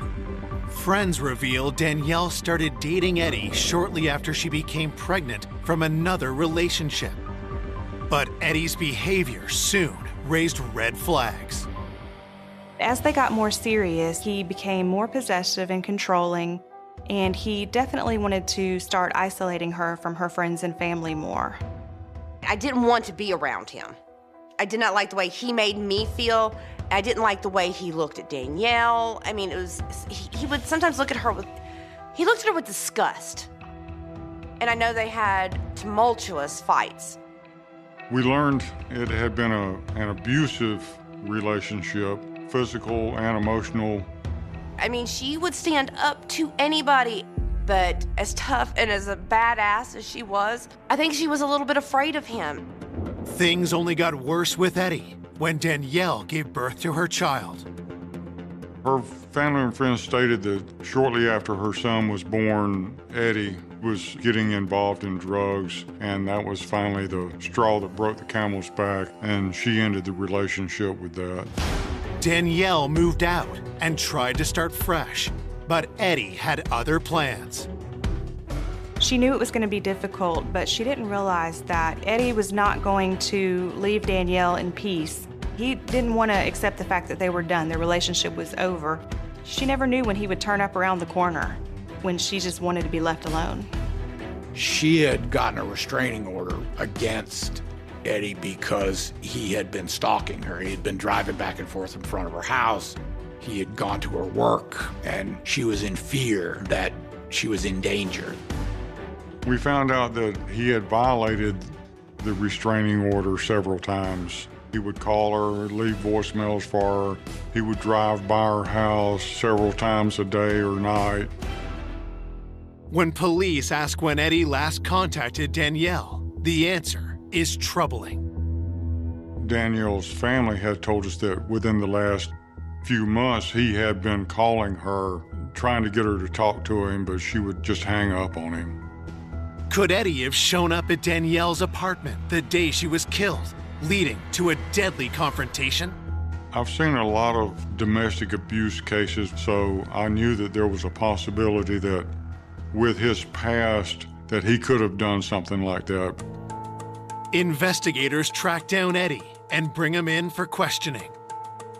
In the interview with Eddie, he was kind of belligerent and unhappy to be there and a little bit hostile. You could tell when he talked about Danielle that it made him mad. What we saw with Eddie certainly had all the earmarks of a domestic violence case. When questioned about his relationship with Danielle, Eddie's responses raised detectives' suspicions even more. When he was asked about the relationship, his version was a little bit different. He never mentioned any abuse. He thought everything was great. We asked him when was the last time that he had had any contact with Danielle, and he said that he had not talked to her for at least a year or longer. We know that he's lying about that. From speaking with Danielle's family and friends, we knew in the last several months he had been calling her. At that point, he's looking pretty good. So you have to determine where he was at the time of the crime. Eddie tells detectives that he was working many miles away from where Danielle was killed. He said that on his job as a tow truck driver that he had to go out of state. Investigators immediately look into Eddie's alibi. His boss verified that he was out of state and he was able to produce hotel receipts, gas receipts that showed that he was actually out of state at the time of the crime. Whenever he responded to a legitimate call, he had to log it, and his whereabouts could be verified throughout the day. That is a pretty tight alibi, so he was eliminated as a suspect. It's another dead end for detectives. Once again, we're knocked for a loop and we're back to ground zero, and he moves down the line and we're looking for somebody else. It was infuriating. It was frustrating. I had a huge fear that whoever it was got away with it, because people get away with murder every day. I was really hoping that the detectives would find something, because you're sitting here trying to point a finger at somebody that you don't know who. There was this air of suspense around everything because we didn't know at that time who had killed Danielle. The person that did it could have been amongst us. We had basically eliminated everybody who was close to the victim. When you get to that point of an investigation, you don't have anywhere else to logically follow up. With no more leads, the investigation is at a standstill. We felt like we had hit a brick wall. And then we got a call that changed everything.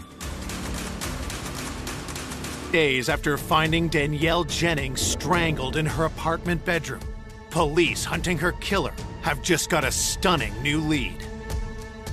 We received a phone call from a Miss Kirk that resided at the apartment complex. The woman tells detectives about a disturbing incident that took place a week before Danielle was killed. She was awakened one morning by someone knocking at the door, and she looked out the peephole but didn't see anybody there, so she went back to bed. And a few minutes later, she hears the front door open, and the maintenance man is standing there. The maintenance man says that he's there for a work order. However, Ms. Kirk said she felt very uncomfortable the entire time that he was in there because he was always staring at her, like he was more preoccupied with her than he was completing the work order. The woman cannot provide the name of the maintenance man, but she gives a description to police. Detectives head back to Danielle's apartment complex to investigate. While speaking with the management at the complex, we found that there was another case similar in the past from a Miss Bruno that lived in the apartment complex. Management told the detectives that someone had walked into this woman's apartment. She had, of course, asked him who the heck he was. "What are you doing in my apartment?" And he said maintenance, and claimed that he was there to change light bulbs. And she said, "I don't have any light bulbs to change." He kind of mumbled and stumbled, and then, maybe I have the wrong apartment, and he backed out and left. It was so similar to the other one, which of course raises our eyebrows. The complex was big enough so that there were several maintenance workers, but only one closely fit the description given by the young ladies. That would be Calvin Oliver. We showed a photograph of Mr. Oliver to Miss Bruno and Miss Kirk, and both of them identified him as the person that had walked in on them. Investigators discover a disturbing trend emerged after Calvin had been hired 7 months ago. Come to find out, there had been several burglaries reported where items had been stolen out of apartments that had no forced entry. Could Calvin have been responsible for these thefts? We learned that he had an apartment in the complex. The fact that he lives there makes it so accessible that he could walk around, not be suspicious. We also learned that the custodians had access to the master keys of every apartment. He has complete access. Detectives search for any link between Danielle and Calvin. We found out that he had done a work order in her apartment a couple of weeks prior to the murder. That is somebody that you really want to look at. It went back to our original theory of if this was a burglary, then it had been interrupted. He could have known that Danielle Jennings was gone during the daytime, and he decided that day that he was going to enter that apartment. Investigators haul Calvin Oliver in for an interview, but make the call to slow play their suspicions. When Oliver was brought in for questioning, we didn't want to tip him off to anything about the homicide. So he was interviewed initially about the burglaries. He absolutely denied any of that. He said, "I didn't steal anything, I didn't go into apartments." He denied any involvement in any burglaries. The 42-year-old tells detectives that his intrusion on the two women in the complex was a simple misunderstanding. Once we got around to interviewing him about the murder, the first question was, "Did you hear about this?" It was kind of odd. You would have thought that a person who worked in that apartment complex and was there every day would have heard everything about it. He went, "Yeah, I think I heard something about it. I don't know much about it. I don't know that woman." He insisted he knew nothing about, as he described her, that dead girl. All he admitted to knowing her was that he had done the work order in her apartment. At that point, we had a pattern of conduct going into apartments. We had the admission that he had been in the apartment, but we had nothing that directly linked him to the murder. With nothing concrete on Calvin, detectives end the interview. But before they let him walk free, police run a background check and are shocked by what they find. He had a criminal history of burglary and theft. There was an outstanding warrant on him for failure to appear on a burglary charge in another jurisdiction. That day that Danielle was killed, if he's in there and she walks in on him, that would be a reason for him to cause her harm because he doesn't want to go back to prison. He had an outstanding warrant, so he was held for that. And that bought them enough time while they investigated. Based on the burglaries that had occurred in the complex, we obtained a search warrant for his apartment. We're trying to see if we can find anything that would tie him to Danielle Jennings. We're looking for any type of the stockings or pantyhose or anything that would be similar to the one that we found tied around her neck. Detectives find no matching stocking, but they do discover incriminating evidence.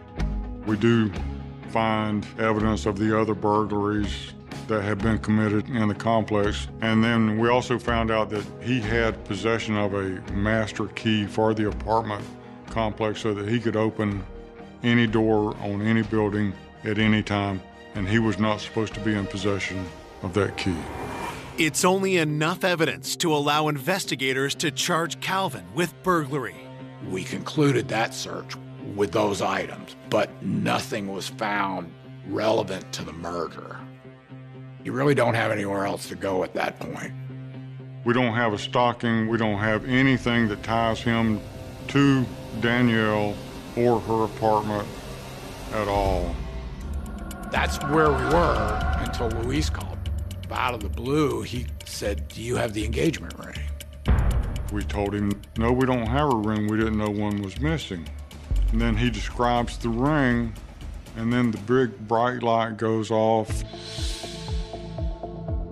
When we were doing the search on Oliver's apartment, we noticed a ring on a dresser in his bedroom, but the ring didn't match any of the items stolen, so we really didn't have a reason to seize it at that time.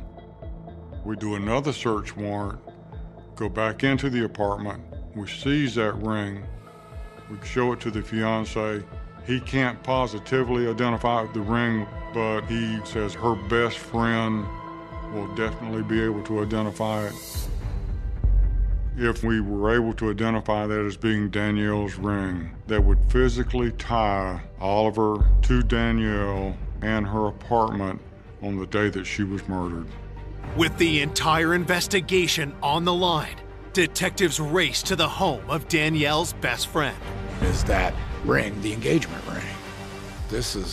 We had that ring, then we had the killer. Detectives have seized a ring from suspect Calvin Oliver's apartment. But is it Danielle's engagement ring? They hope her best friend can answer that question. The detective and Lewis were there, and I said, "Well, what's going on?" And the detective looked at me and he said, "Leslie," he said, "do you know what Danielle's engagement ring looked like?" And I said, "Yes, sir, I do." The detective said, "Is there any defining characteristics to this ring?" He goes, "And I need you to be specific." And I said, "Yes, sir." I said, "It was bent." She had bent the band so it stayed snug on her finger because she wouldn't take the dang thing to get sized. We needed to find out when was the last time she had seen her wearing the ring. I said, "I saw Danielle the Sunday before she was killed, and she had her ring on Sunday night." And he takes the evidence bag out and he says, "Is this her ring?" And the minute I saw it, I knew it was hers. When we had that ring and had it identified as being hers, we knew that we had the guy. We knew we had the right person. Finding the ring was the aha moment in the case. And that was the piece of evidence that allowed us to charge Calvin Oliver with murder.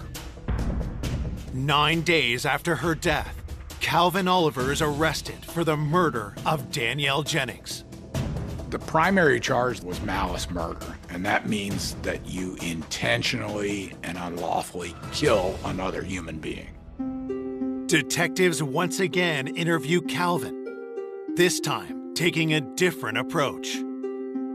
Once you have a suspect under arrest for the charge that you're interviewing him about, then the interview becomes very direct. He was given a chance again to tell the story where he denied any involvement in the murder, and then he was confronted with the evidence that we had.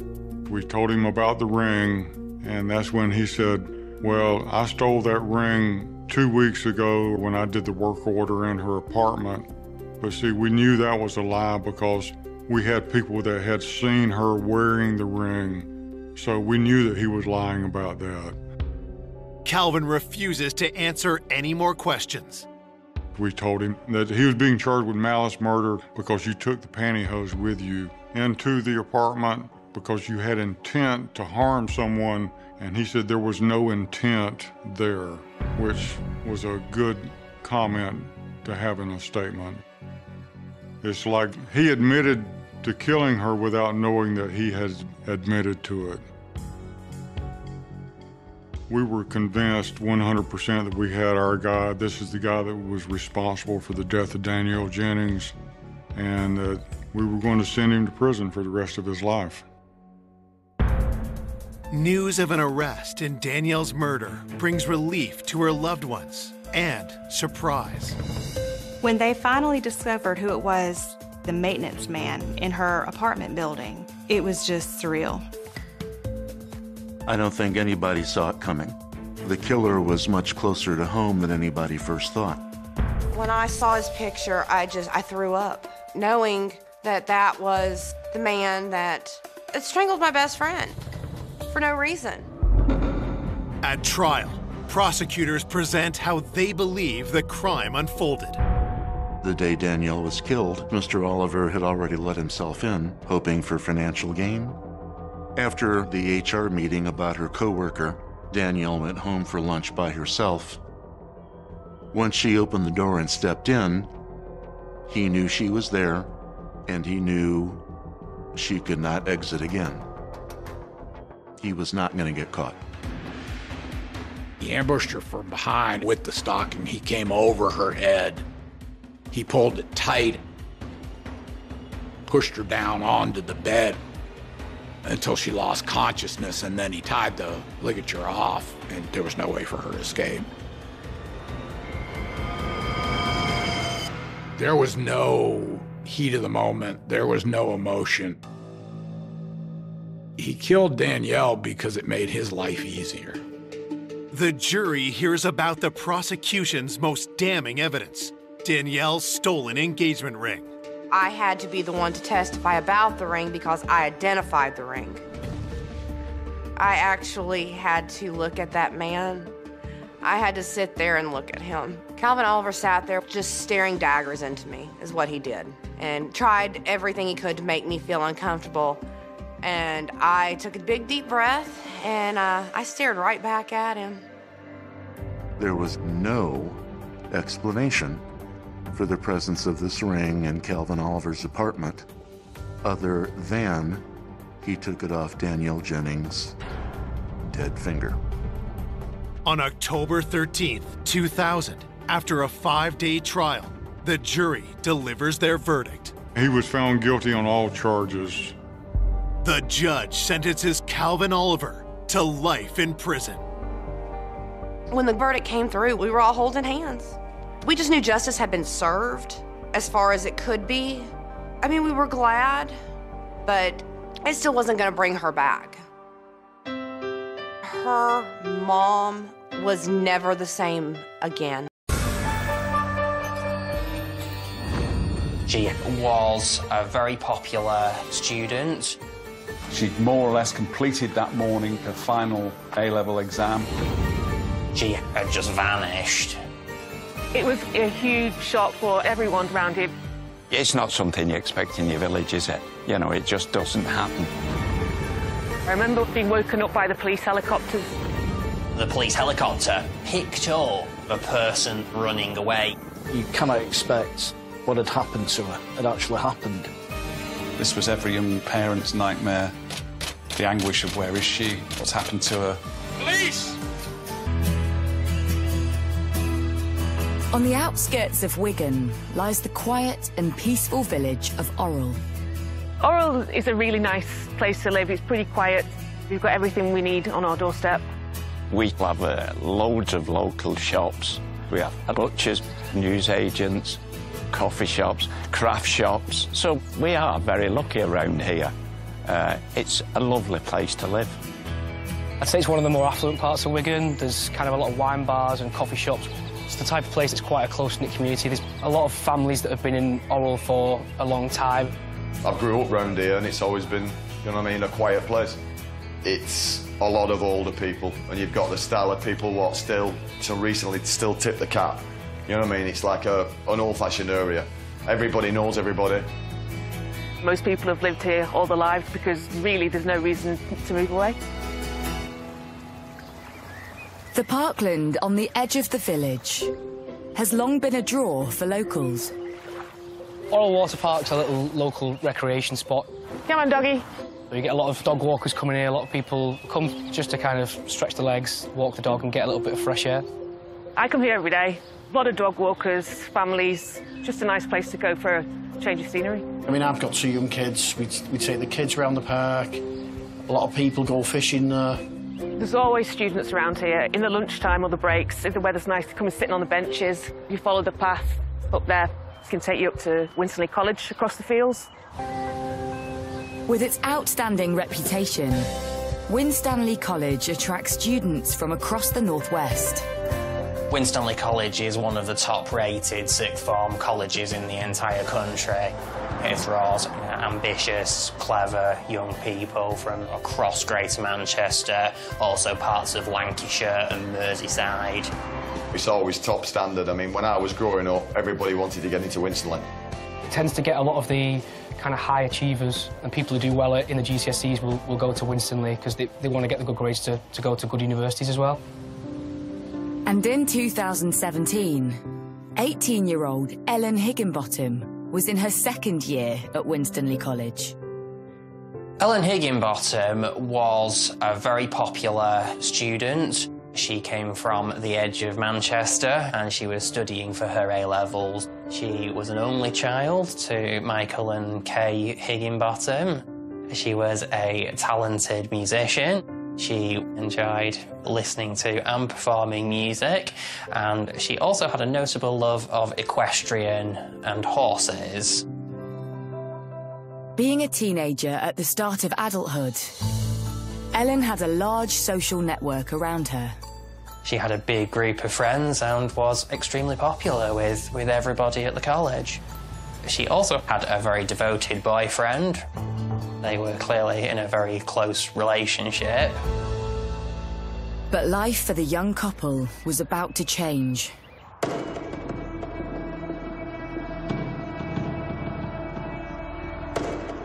It was a very pleasant summer's afternoon. Ellen had more or less completed that morning, I think, her final A-level exam. So you can imagine the sort of mood that she and her friends were in, a celebratory mood. Ellen had gone into Winstanley College earlier on in the day, and because of Ellen's age, she was clearly independent. So when her particular exam was done, she went out for a walk, which the students often did. She left the college, walked over the field at the back, and entered into Orrell Water Park. It's a pleasant place to go for an afternoon stroll. Perfectly normal thing to do. You know, she just went about her business. Nothing out of the ordinary whatsoever.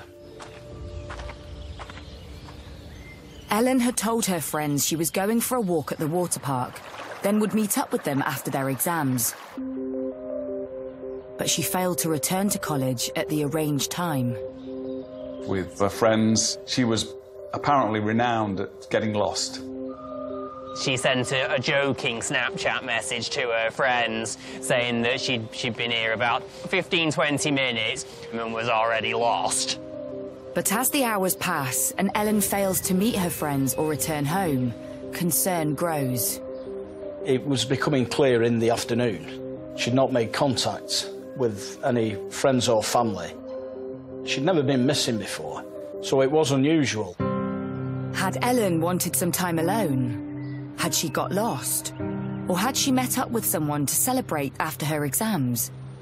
With her disappearance so out of character, her boyfriend organises a search for Ellen across the area. A number of close friends and relatives travelled up to Orrell and actually went up to the streets asking people if they had seen her. Her family conducted their own inquiries and search as you would. They'd be thinking things like, has she fallen and got hurt or something of that nature.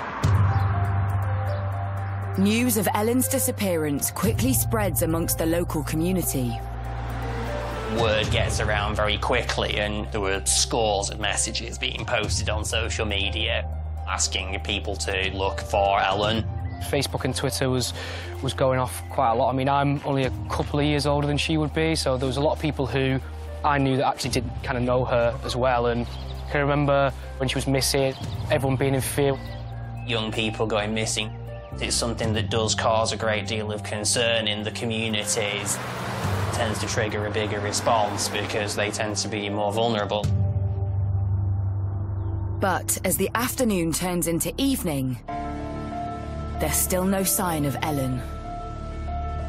By the evening, Ellen's friends and residents in the Orrell area were extremely concerned. It really struck a chord that a young woman of her age had just vanished. When it became clear that they couldn't locate her, that's when police were contacted, which was around about 7:20 in the evening. Her dad rang the police saying that his daughter hadn't come home from college, hadn't come back at the expected time, and it was extremely out of character. Police take over the search for Ellen, and Detective Superintendent Howard Millington is made the senior investigating officer. There are set what we call golden hour tasks to do. You know, has the person been injured and taken to hospital, so you check with local hospitals, check with family and friends, it's that kind of thing. Ellen's phone is turned off, but police speak with her friends and discover that they all received the same message from her earlier in the day. What we found, it was a Snapchat-type message sent by Ellen, which geolocated to Orrell Water Park. So we knew at a particular point in the afternoon where she was. With Ellen last known to be in Orrell Water Park just before 2 p.m, police start an intensive search of the area. You cannot expect what had happened to her had actually happened. In the peaceful village of Orrell, concern is rising for the welfare of 18-year-old student Ellen Higginbottom after she seems to have vanished into thin air. It would appear from messages retrieved from her friends' phones that she'd arranged to meet up with some of her friends in a post-exam, you know, letting hair down type of afternoon. The college student had gone for a walk after finishing her final exam and was due to meet up with friends to celebrate. But she never turned up, and her phone is switched off. Local reporter Andrew Knoll finds himself at the centre of a developing story. We do report on missing people fairly regularly. It's something that people are very keen to share and engage with. On the Friday evening, I remember a lot of people messaging on those, expressing concern about what was happening with Ellen, asking me for information, asking me what I'd heard about it, what the police had said about it. As the night draws in, there is still no sign of Ellen. Her worried family desperately cling on for hope. This was every young parent's nightmare, the anguish of where is she, what's happened to her. You think that your child has, you know, worked hard, got through the exam period, fully entitled to go off and let their hair down on a summer's afternoon. And, you know, the anxiety of sitting exams that all parents and all students feel is as nothing compared to what poor Ellen's parents will then have gone through. Ellen had been at Orrell Water Park at 2 p.m. So police focused their attention on the surrounding area. Detective Superintendent Howard Millington oversaw the investigation. So clearly the inquiries did focus on searching the area around Orrell Water Park. Although you've got to focus on where you think that person may be. It's important as a detective to keep an open mind so we don't get what we call confirmation bias creeping in and start to focus on the wrong things. As night falls, police swarm the village and parklands in a desperate attempt to find Ellen. on that Friday night. A huge operation swung into action to try and find Ellen. I remember there was quite a police presence in the area. There was police everywhere. Everyone knew there was something going on, but obviously didn't know exactly what it was. After midnight, the police are left with no option but to take to the skies to search the surrounding fields and parkland. I remember when I was being woken up by the police helicopters in the early hours of the morning. It's got thermal imaging and very high quality resolution cameras to search for people who may be missing and at high risk. As the helicopter scans the ground below, suddenly something shows up. The helicopter discovered a heat source. It was in a farmer's field adjacent to Oral Water Park and some woodland. The police helicopter, it picked up a heat source of a person that was running away. Could this be Ellen? Had she become lost or hurt herself? The helicopter crew direct the officers towards the heat source. The officers came down this path and closed in. At that particular time, there was some kind of standing crop into the field, probably around about 18 inches high. The search team move into the crop field, and they quickly make a shocking find. Tragically, the body of Ellen was discovered.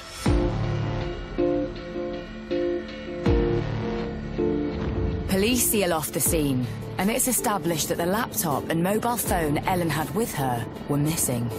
Next to her, an abandoned spade is found. I got the call from the night detective around about 2:45 in the morning. From the way it was described to me, I was immediately concerned that it was a case of homicide. On the Saturday morning, Greater Manchester Police had launched a murder probe. And the immediate, urgent appeal for information was to be put out there through the press. Greater Manchester Police are appealing for information after the body of missing student Ellen Higginbottom was found in Oral Water Park in the early hours of the morning. It was a huge shock for everyone around here because it's just such a quiet place, you know, and there aren't normally bad people about. It's not something you expect in your village, is it? You know, it just doesn't happen until you wake up one morning and some poor girl's lost her life. I mean, I've got kids myself, I've got a little girl myself, and I really was, I mean, all the family was, everybody around here was shocked. It was very scary, you know, I've got grandchildren, and you think that that young girl, what she went through, you know, what she had to deal with in that situation must have been horrendous. It's quite scary for everyone. You know, there's a lot of people walking dogs around here and just using Oral Water Park, so the fact it was done in broad daylight in such a severe manner, I think, was what kind of shocked people a lot. Since the early hours, Detective Superintendent Howard Millington has been at the scene. Well, clearly, the main community concern is there a potential for another offence? You know, this is a horrific crime. You know, nobody's been yet arrested. What are the police doing about it?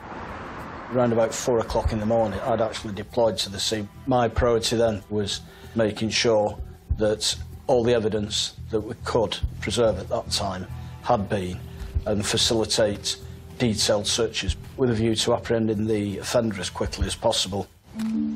With the crime scene secured and forensic searching for anything that could catch the killer, this popular beauty spot is suddenly put under the microscope. I came down to Oral Water Park the morning after Ellen Higginbottom's body had been discovered. It was here the police had a line of tape and an officer was standing there. There was no public access beyond this point.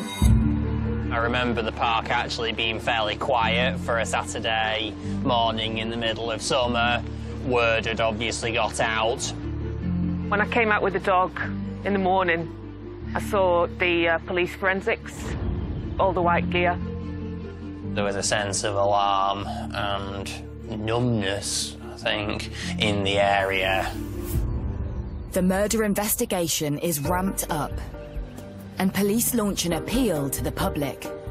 There wasn't an immediately obvious suspect, and so my media strategy was tailored around that. It was to include an appeal for information, to try and identify any as yet unknown witnesses or intelligence, to generate those kind of lines of inquiry.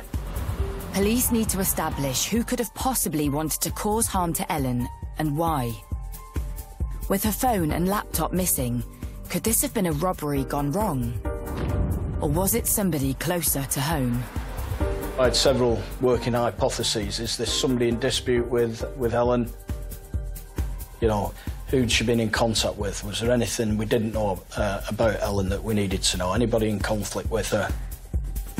Looking at computers belonging to Ellen, her phone, were there any communications with people we didn't know about? Well, the reality is, stranger attacks are extremely rare.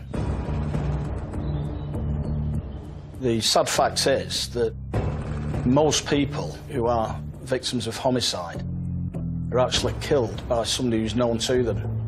Suddenly, Ellen's friends and family are put under scrutiny.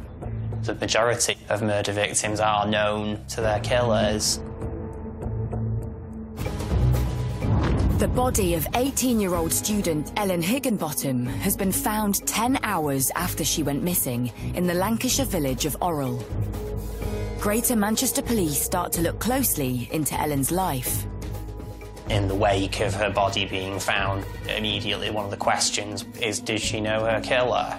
In the vast majority of cases, that is the case.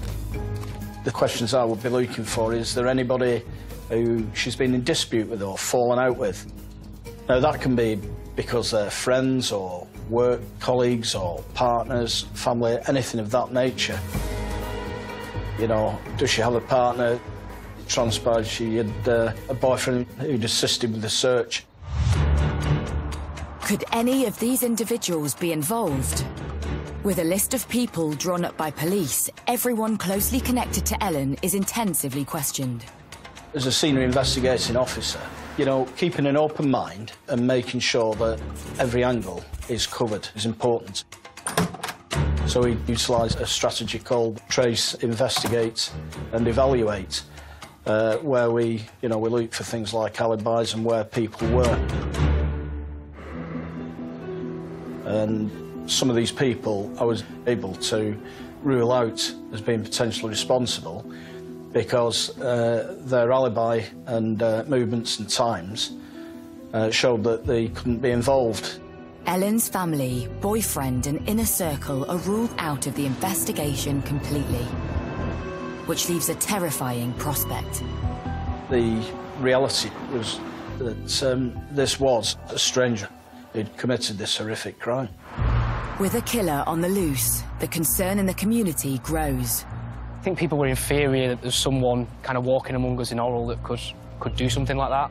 It affected the community pretty badly because there was lots of lone women that used to walk around the park with either the dogs, prams, stuff like that wouldn't go.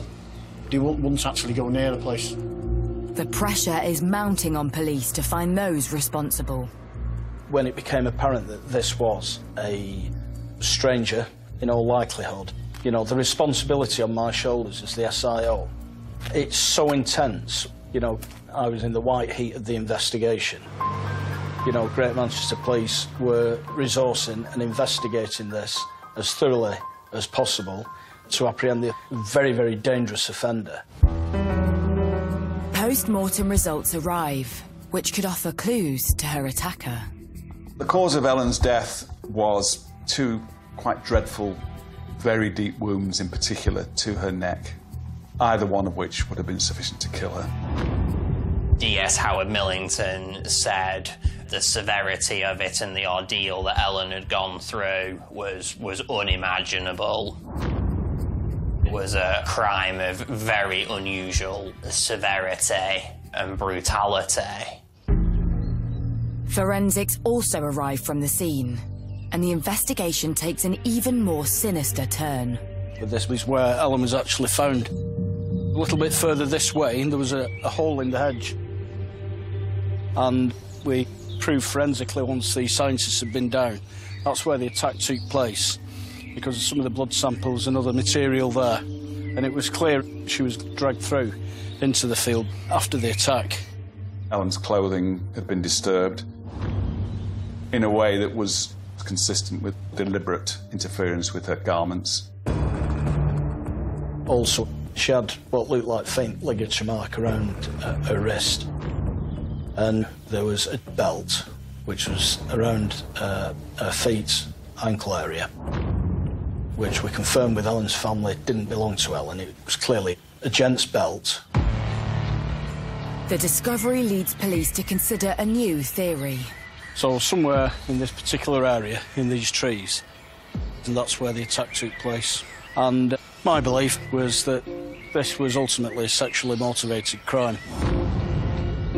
A speck of blood is picked up on the belt found at the scene, and it's sent off for DNA testing. The marks around Ellen's ankles also appear to suggest the belt was used to drag her from the attack site to the field where her body was found. They were, in my view, looking to dispose of the body. There was a spade found nearby, so I think their intentions was to make sure she was buried and not found. Confronted with the latest evidence, police appeal to the community for information, giving out details of Ellen's missing items. The plan works, and they are contacted by a concerned local. A call was received in relation to a man acting strangely in certain circumstances. Ultimately, that led us to a piece of woodland not far away where there was a fire. And within the fire, the officers discovered a laptop that had been burnt. Now, we did know from the liaison with Ellen's family that she had a Lenovo laptop.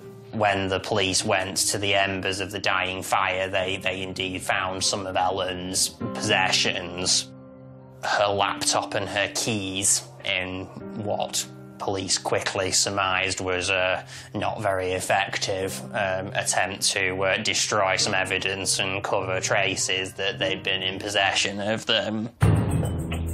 Following the discovery of Ellen's missing belongings, burnt out in woodland in nearby Billinge, the police make a breakthrough. An arrest was made.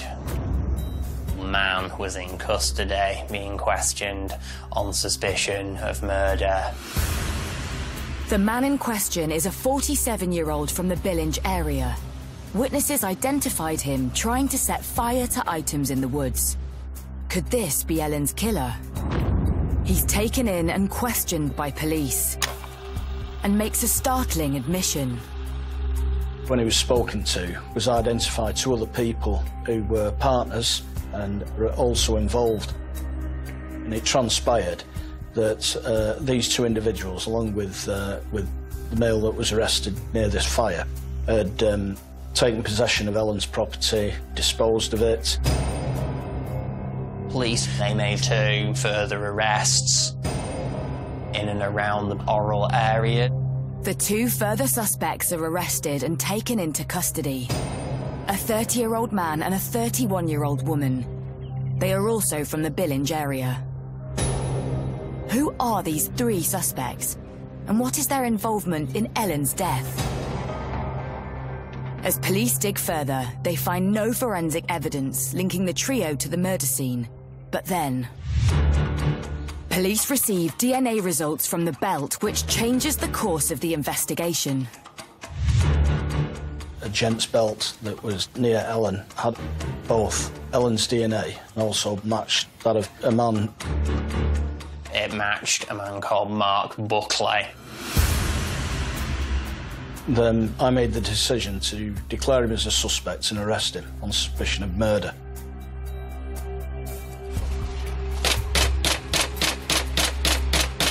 Police! You're under arrest on suspicion of murder. You do not have to say anything, but it may harm your defence if you do not mention one question, something you're later aligning cause. Anything you do say may be given in evidence. Would you like to make any response to that?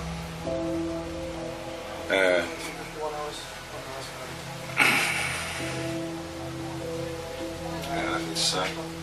Pardon? Anything to say to that? Can you let me? Yes, have you got keys on you? Or the keys? No. The keys are there, are they? Right. Okay. Well, we'll secure your property for you. Don't worry about that. Police now have 4 suspects in custody. We're going to take you back to Greater Manchester now for questioning.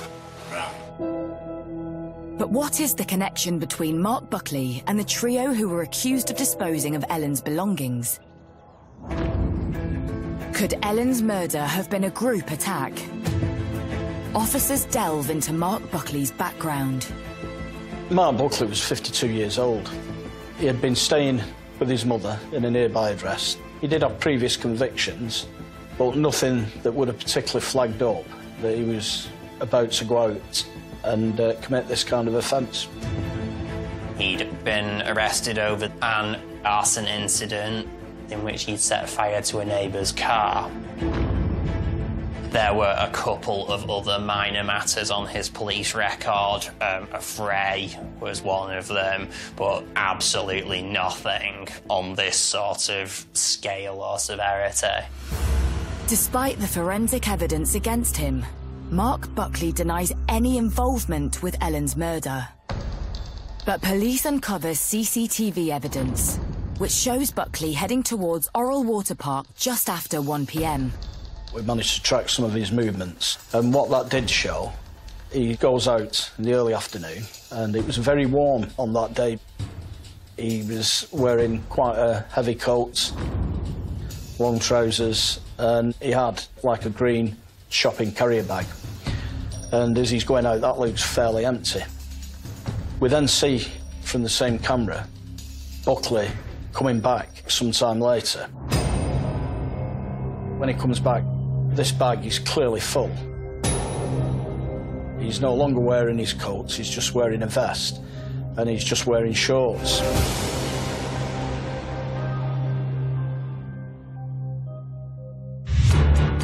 Despite being confronted with video evidence, Buckley continues to deny any involvement in Ellen's murder. But then the other suspects in custody start to speak. Not only do they say they are friends with Buckley, but they describe how they came to have Ellen's possessions. Transpired that Mark Buckley had been to the 3 offenders. He had passed on a rucksack with items including a laptop and keys that he'd stolen from Ellen. He had also sold on her mobile phone to one of them as well. With the evidence against Buckley mounting up, he finally cracks. When he was questioned by detectives, Buckley, in the end, confessed fairly quickly to killing Ellen. Mark Buckley is charged on suspicion of Ellen Higginbottom's murder, while the other 3 suspects are charged with perverting the course of justice in knowingly disposing of evidence. But what actually happened on that fateful summer night when Ellen was killed? 52-year-old Mark Buckley has been charged with the murder of 18-year-old student Ellen Higginbottom, after he admitted to police that he was the man responsible. Mark Buckley did admit that he killed her. He said hello and then dragged her off the path. Didn't give any explanation, clearly didn't want to admit any sexual elements.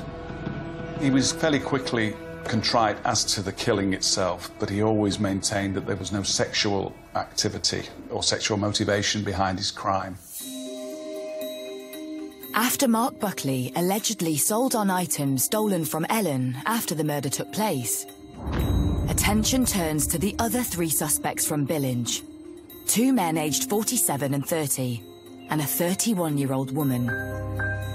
3 other people were on charges related to assisting the offender or involvement in the crime. They were charged with perverting the course of justice in that they got rid of evidence and handling the stolen laptop.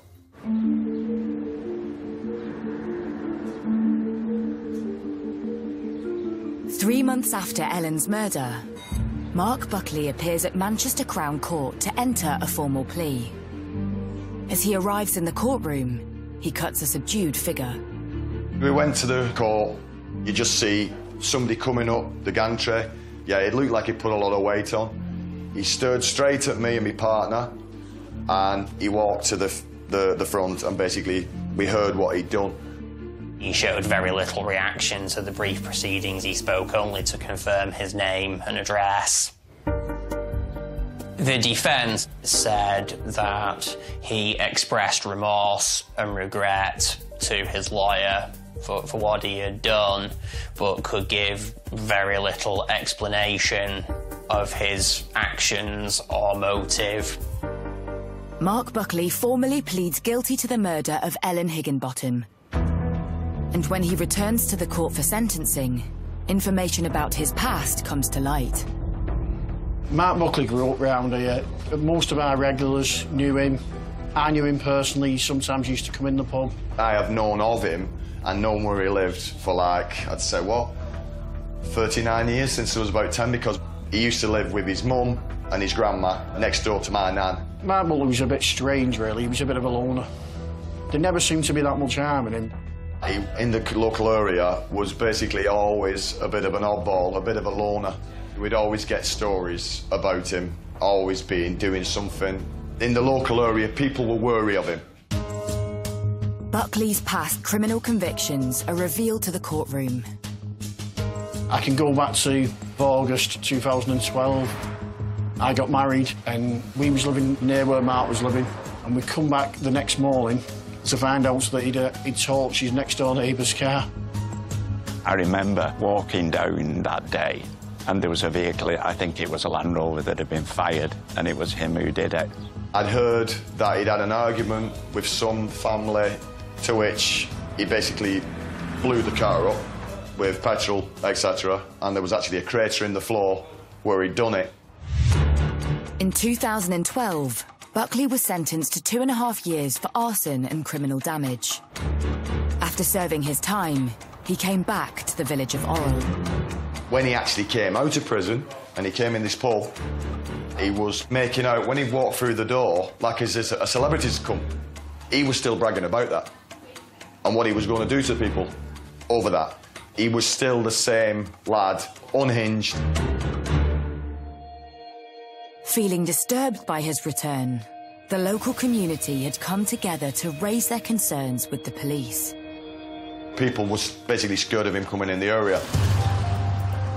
As a result, police relocate Buckley to nearby Preston.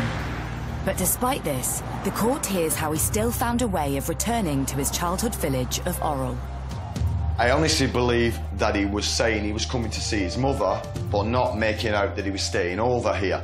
So the Preston flat what he had was vacated, and then he was coming here, staying with his mother for 3, 4, 5 days sometimes.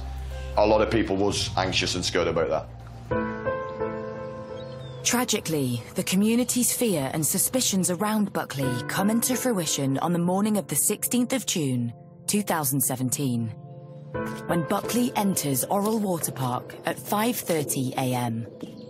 Buckley had been in the park probably from almost first light that day. Early morning dog walkers recall seeing Buckley. Mark Buckley, police discovered, had been in the area for quite some time.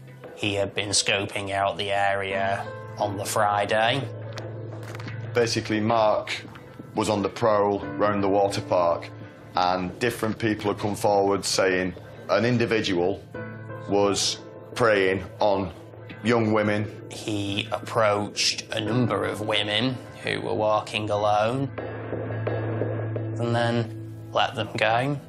Several hours later, Buckley returns home, but decides to revisit the park again at 1 p.m.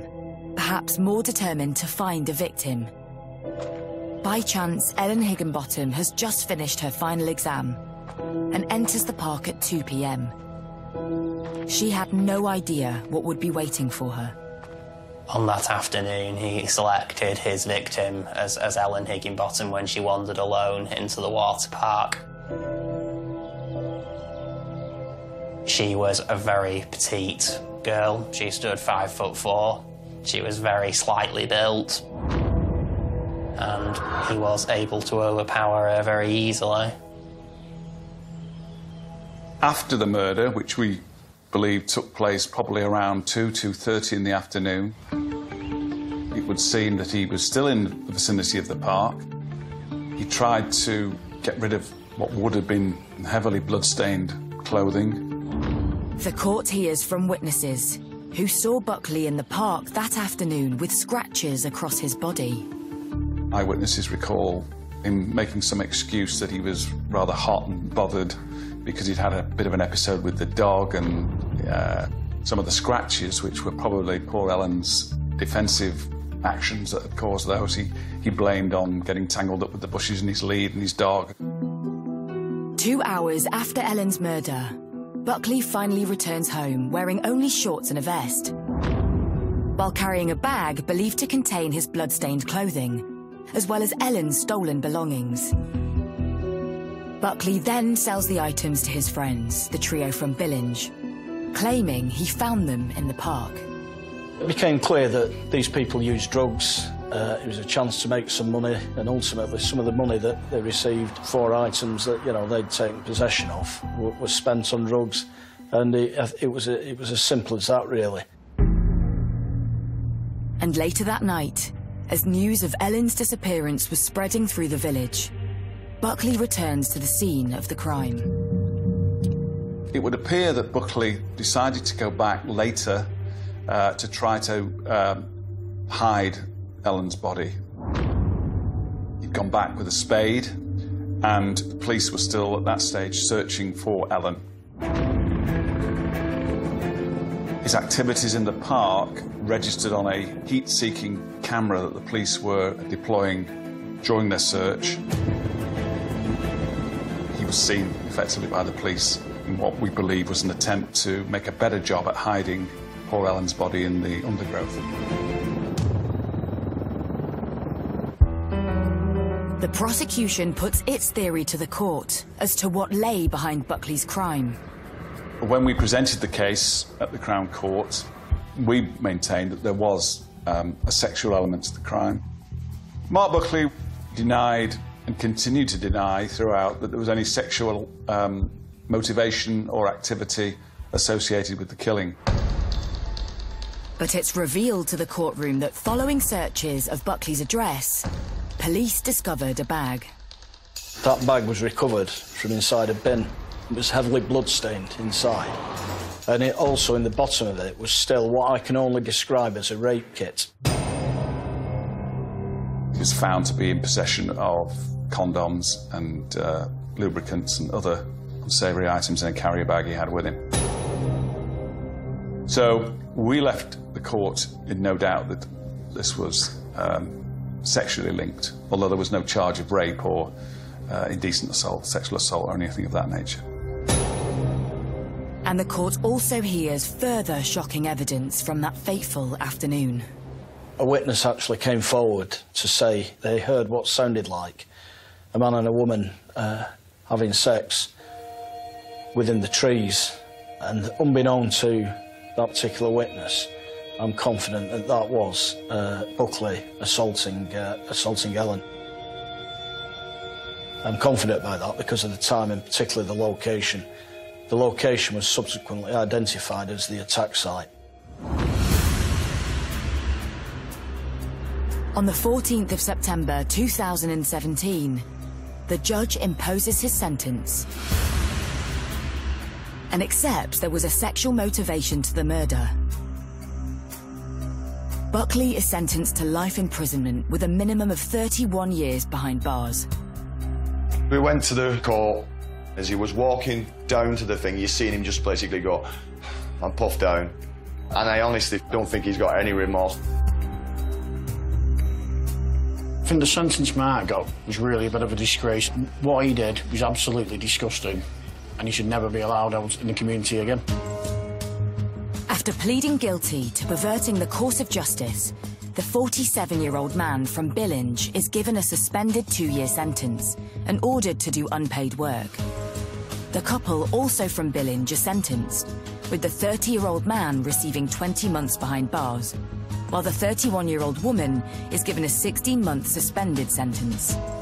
He'd lied to the police, they'd helped get rid of property and handling stolen goods, and, you know, to behave like that, knowing full well what Buckley had actually done, and still get engaged in that, in destroying evidence and handling Ellen's belongings, is actually pretty despicable in my book.